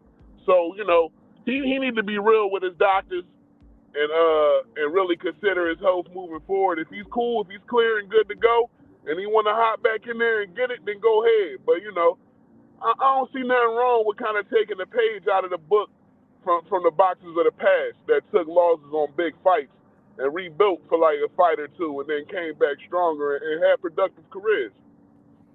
So let me ask you this, Big Shake. Do you think that if he accepts a December, like if he comes out adamant about December, does that tell you to yourself like, yo, he can't be serious? Does that like indicate to you that he's just trying to get this bag real quick, man, and this might be a wrap? Because nobody would go through what he went through and just beg for the rematch that fast, especially when you don't see like no paths to victory right now. Like, and then your coach already occupied. So would you read that as a, yo, he don't really want this, man? Yeah, what I would say in that situation is it's a cash out. And ain't nothing wrong with that. You know what I mean? These opportunities don't come along too often for boxers at all, even when they get to the top. So if he want to take that last bag, that's not a bad loss to take. Look, if you're going to lose to Terence Crawford twice and retire, that's cool. You know what I'm saying? Nobody who can talk shit to you about losing to Terence Crawford twice. So if you're looking at it like that, I would say he about to cash out and bounce, man. Facts. That's not a bad way to look at it, bro. That's not a bad way to look at it at all. It ain't no shame in losing to Terence Crawford. Look, and it's better than lingering and start getting your ass whooped by lesser fighters like a lot of boxers do when they stick around too long. Exactly. And especially if you take two back-to-back, bro, you take two back-to-back beatings from Crawford, man, especially if it gets worse than what we seen in that last fight, man, there's no reason for Errol Spence to continue. He ain't going to be the same. I don't care what nobody say. I don't think they'll let him take that same ass whooping in the second fight. I think if it start going that way by like the third round, they'll throw that shit in. Ain't no point in letting him fuck his life up. You talking about fucking your life up now at this point. If it start going bad to where there's no difference even at a higher weight or anything, like it need to at least be competitive, man. Yeah, I agree.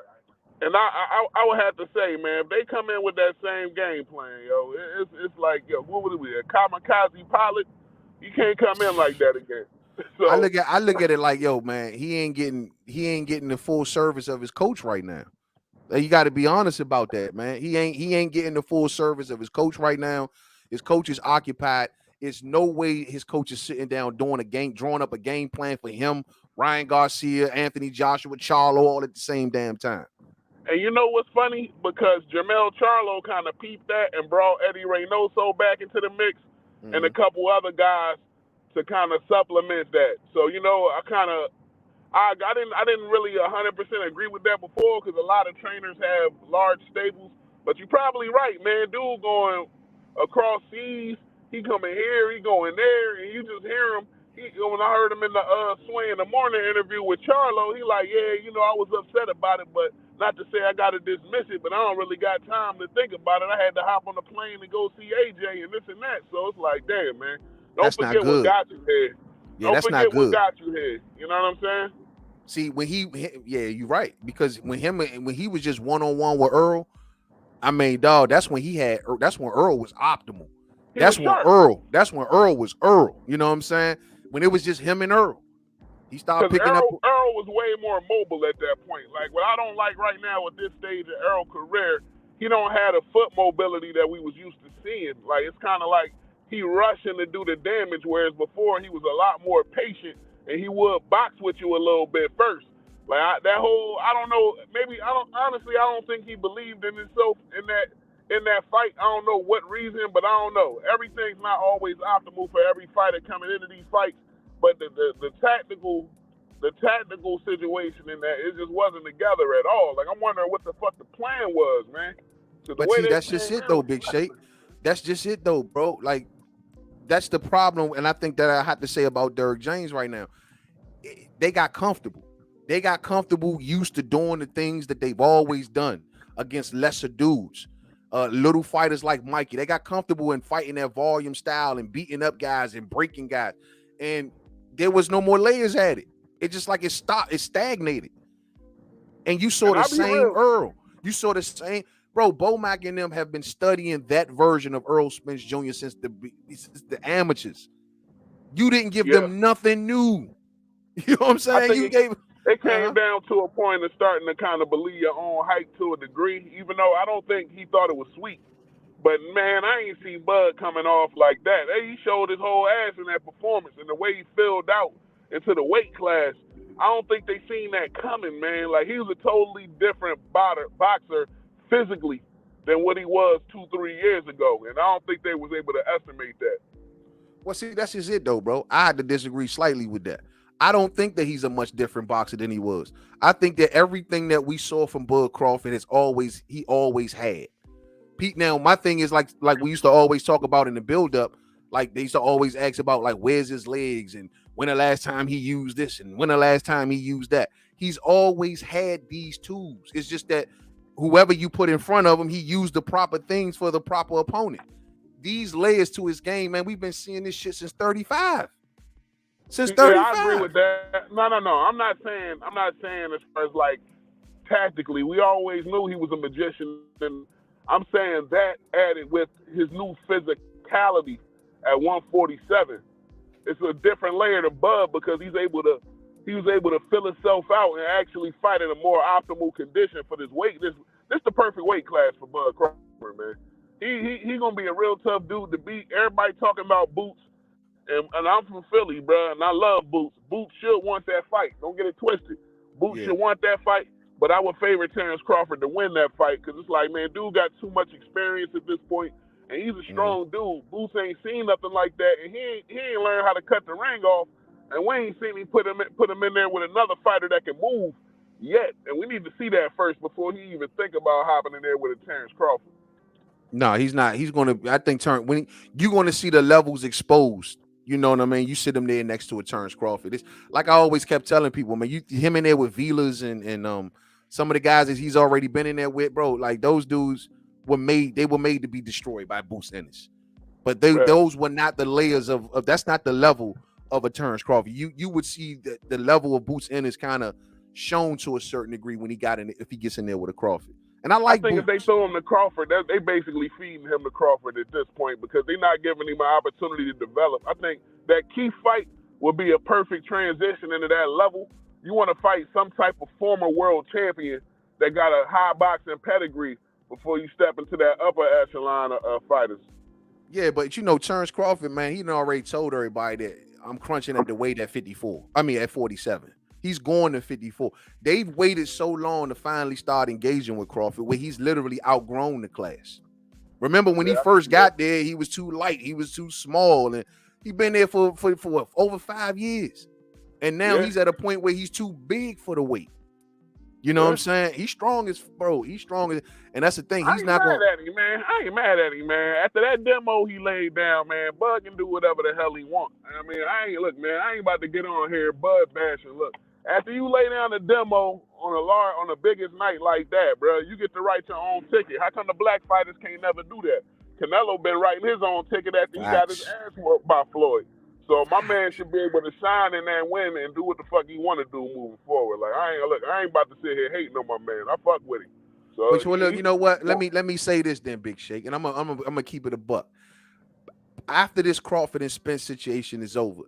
If Spence is going to still hang around the fight game, I don't think he will. I think he retires. That's just my opinion.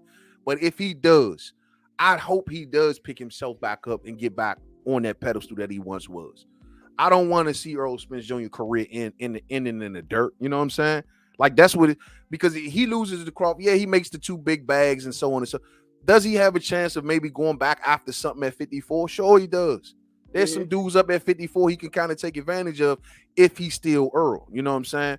But I hope so, man. I don't want to see the dude hurt health-wise. You know what I'm saying? And I don't want to see his career end this way. I hope he picks himself back up and continues to go forward. I hope so. I don't believe it, but I hope so. The way they moving forward with this next decision will let you know what they planning to do. Going right back into that fight in 3 months is ridiculous. I don't think that's a good idea. If they do that, I mean, I'm not mad at him for getting that bag, but he'd probably be leaving after that. If not, he could take a lot of damage if he don't allow himself to properly heal. And healing isn't the only thing. He needs to properly heal. Then he needs to work on another game plan or 2 or 3 game plans. That's going to take time. So you can't do that in 2 months, 2-3 months. It ain't gonna work like that, bro. Not at that level.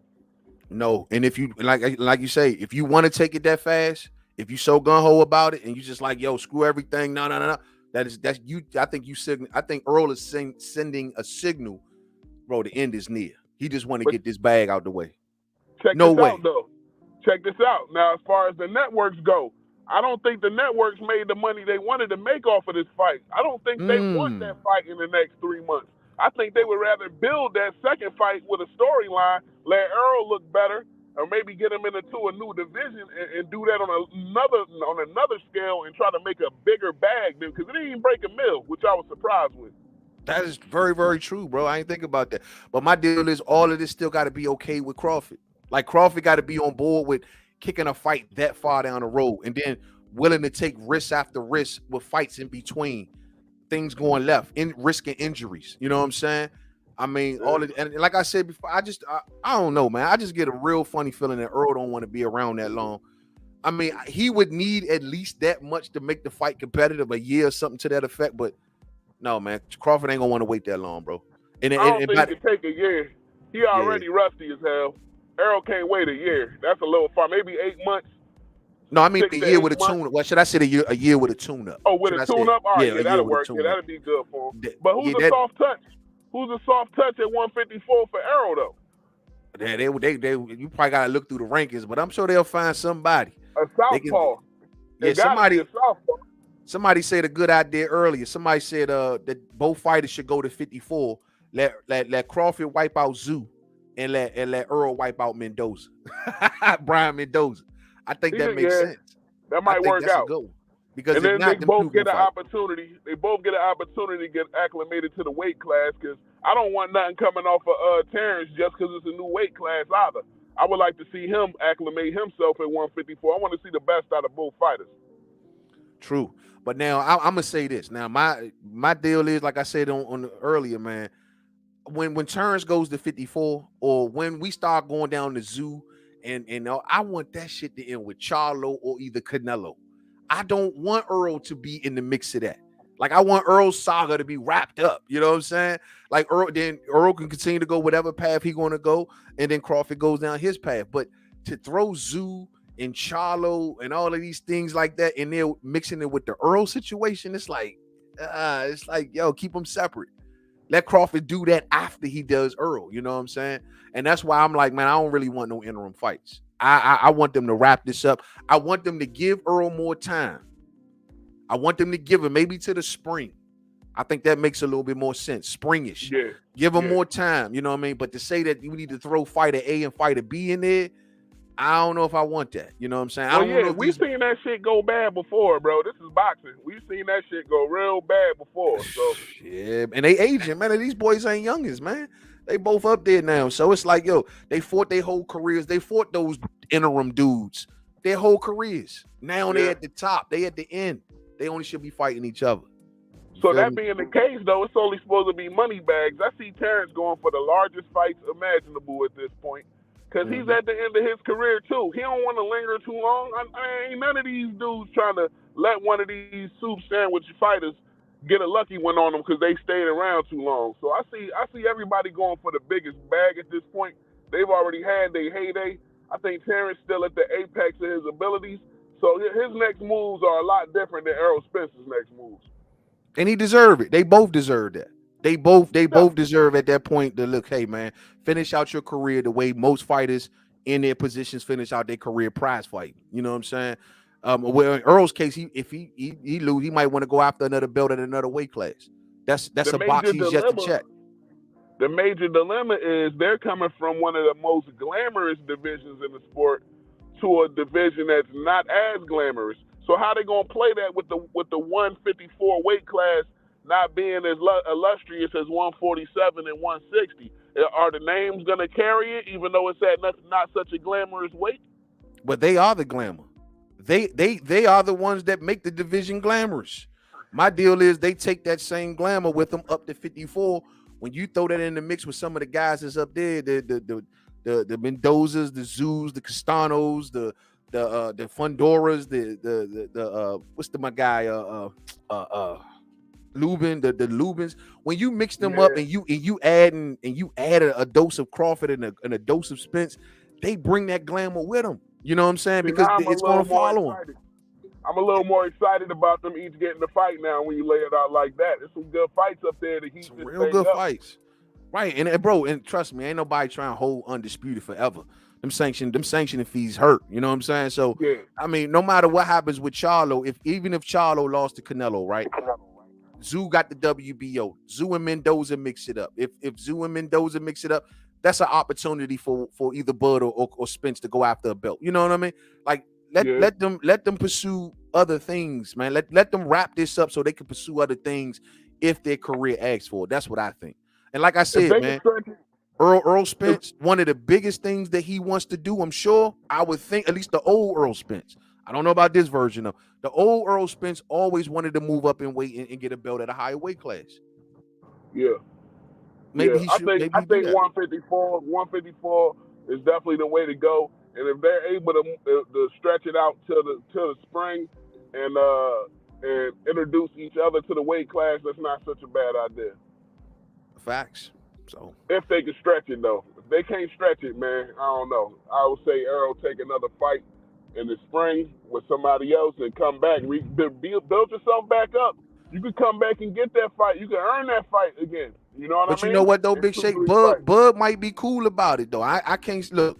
I think that if Earl is smart, you leave these suits out of it, and y'all do the same thing that y'all did the first time around. You call Bud. Yeah.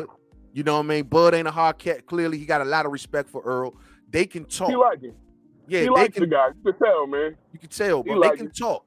They can work it out themselves. Say, hey, look, Earl can hit him up and say, look, we can do this.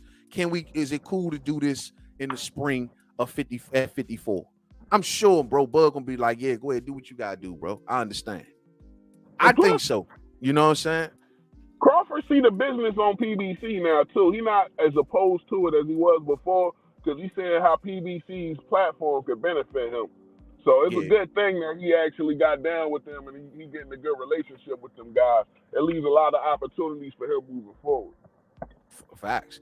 And once again, and even if it did or if it didn't, because like I say, Crawford at the end, Crawford can boss up in this situation and just say, Earl, you at the end, brother. I'm at the end. We got our fight. It's on paper. There's nothing that they can do to stop it. We got this. We can run this however we want to run this. You feel me? Maybe if Earl say, look, man, I got to deal with A, B, C, D, E. Would you mind taking an interim fight? Maybe Bud obliges. I don't know. But at the end of the day, it's all up to Terence Crawford on how this is going to go forward. You know what I mean?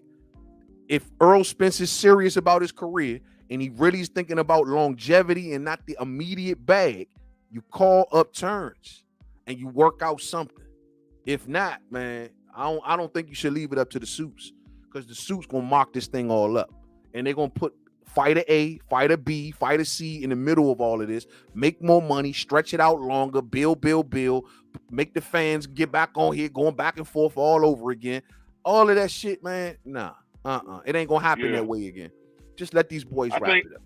I think that benefits both fighters. That's the good thing about that. If they want to stretch this out, what you said earlier with the Canelo thing, I don't want to see Terence going up to 168 because Canelo ain't gonna want to give Terence any type of weight advantage whatsoever. He gonna try to drag Terence so far out of his weight class that he's not gonna look like the same fighter. That ass whooping he took from Floyd was an embarrassment, and he be damned if that shit happened again to another small black Superman athletic fighter. He can't take that shit. His ego can't take it.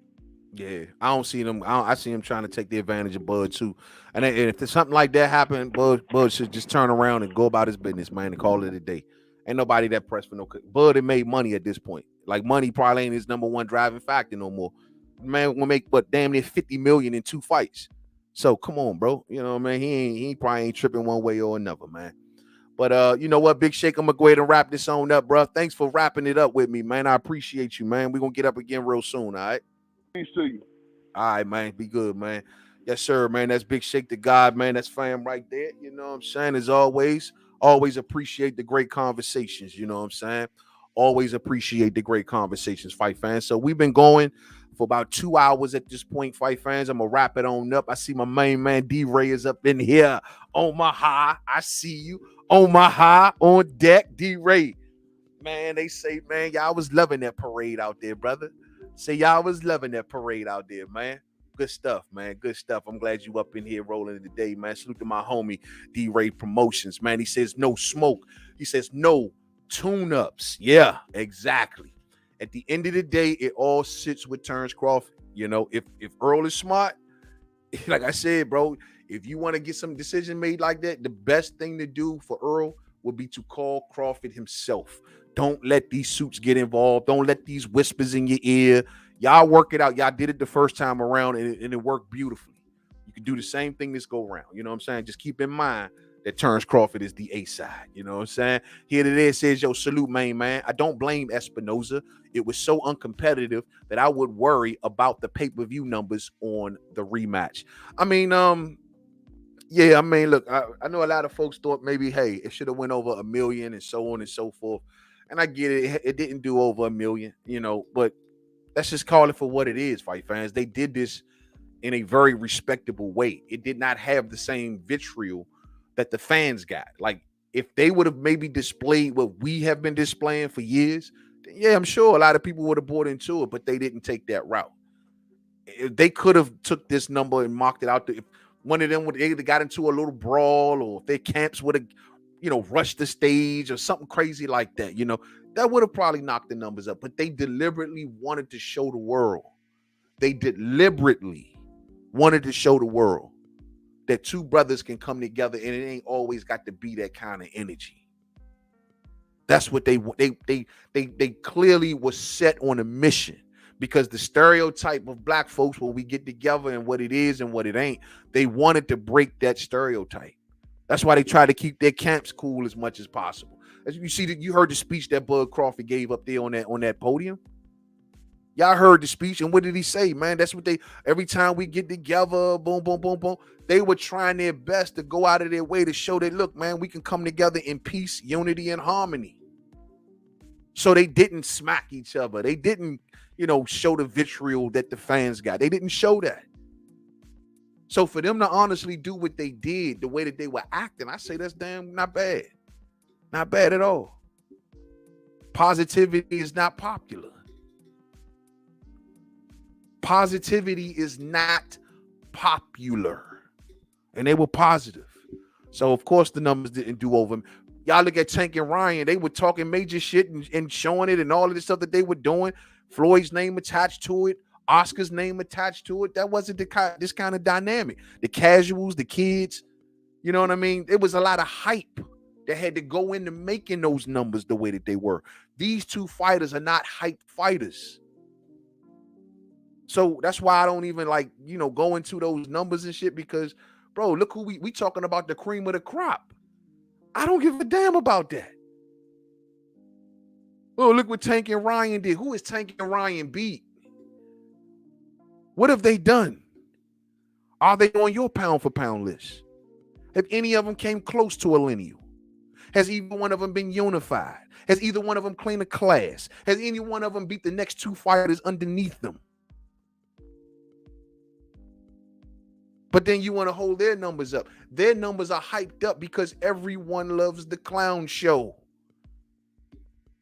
Ringling Brothers and Barnum and Bailey Circle's been in business for over 100 years. Why? And they full of clowns. Why? Because everyone loves to see the clown show.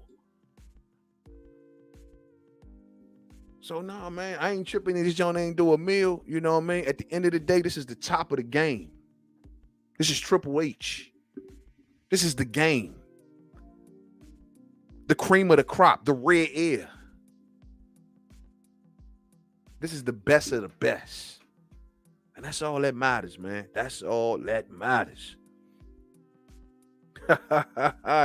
Harvey, Doc, Warren, Bud, how many? Look, y'all got to stop reliving the fight and looking, hoping for the moments, man. Look, man, that shit that Charlo put out there that gave y'all a new line of talking points of illegal punches, man. Just drop it, bro. It looks bad, man. It all looks bad. Everyone is tuning in to see y'all break down and look bad, man. It looks bad.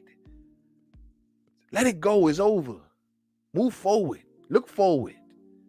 Make sure Earl is okay. That's what the Errol Spence Jr. fans need to worry about. And hope and pray that fight don't happen in December. That's what y'all need to worry about. You know what I mean? Real spill. Napoleon says, yo, man, word is Earl thought that Bud and Bernie jumped him that night. Punches are coming from everywhere. No bull. It's like he was in there with an octopus. No bull, bro. Earl, hey, yo, man, how the hell he hit me? How the hell he hit me from behind, bro? And I'm facing him. How the hell a punch hit me in the back of the spine and I'm looking right at him?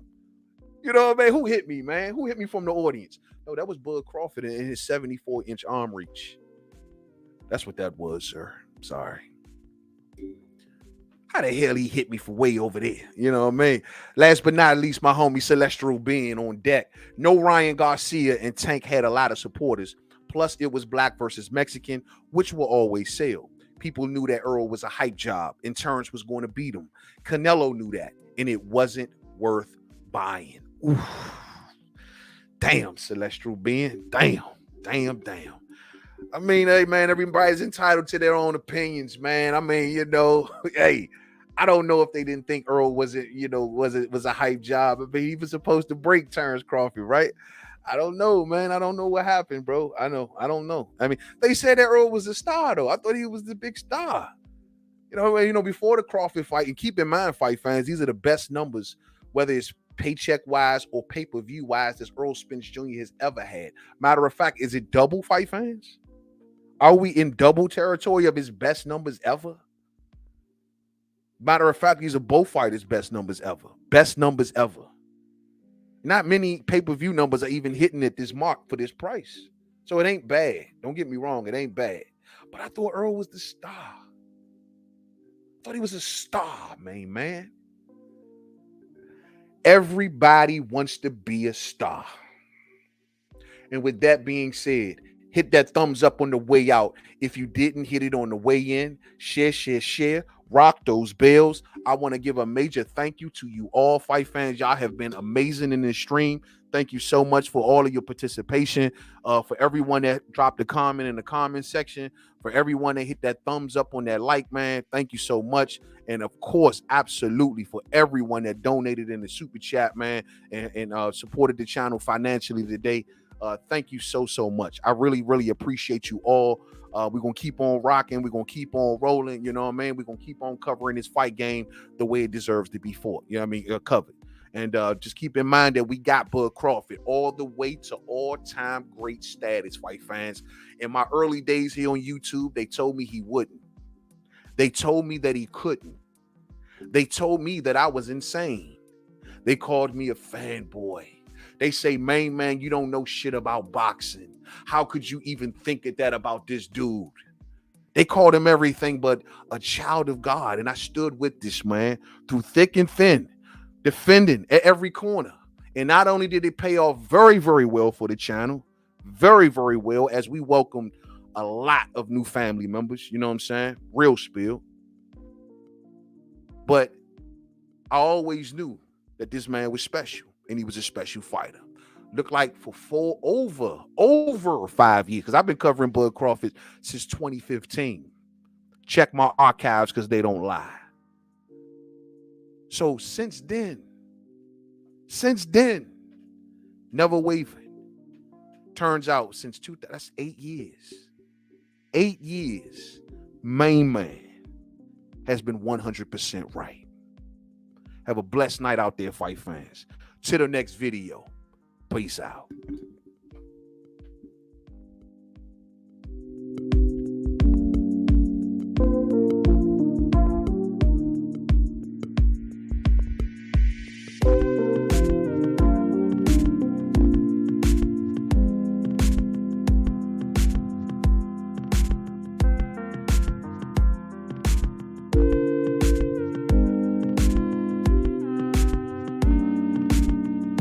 Look out for new episodes of The Red Corner dropping soon on Mainman Mademan's Boxing. Look out for new episodes of The Red Corner. I'm working hard, fight fans.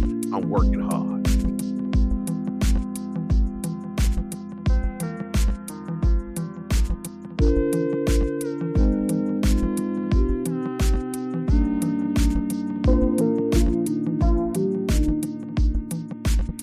We almost made it through an episode without the picture. How did I forget the picture? Salute to Muhammad Hamatola. Look at that face.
Watch out for those bandwagon jumpers. Those bandwagon jumpers. They're trying to slide on over to the Bud bandwagon and the Boots bandwagon.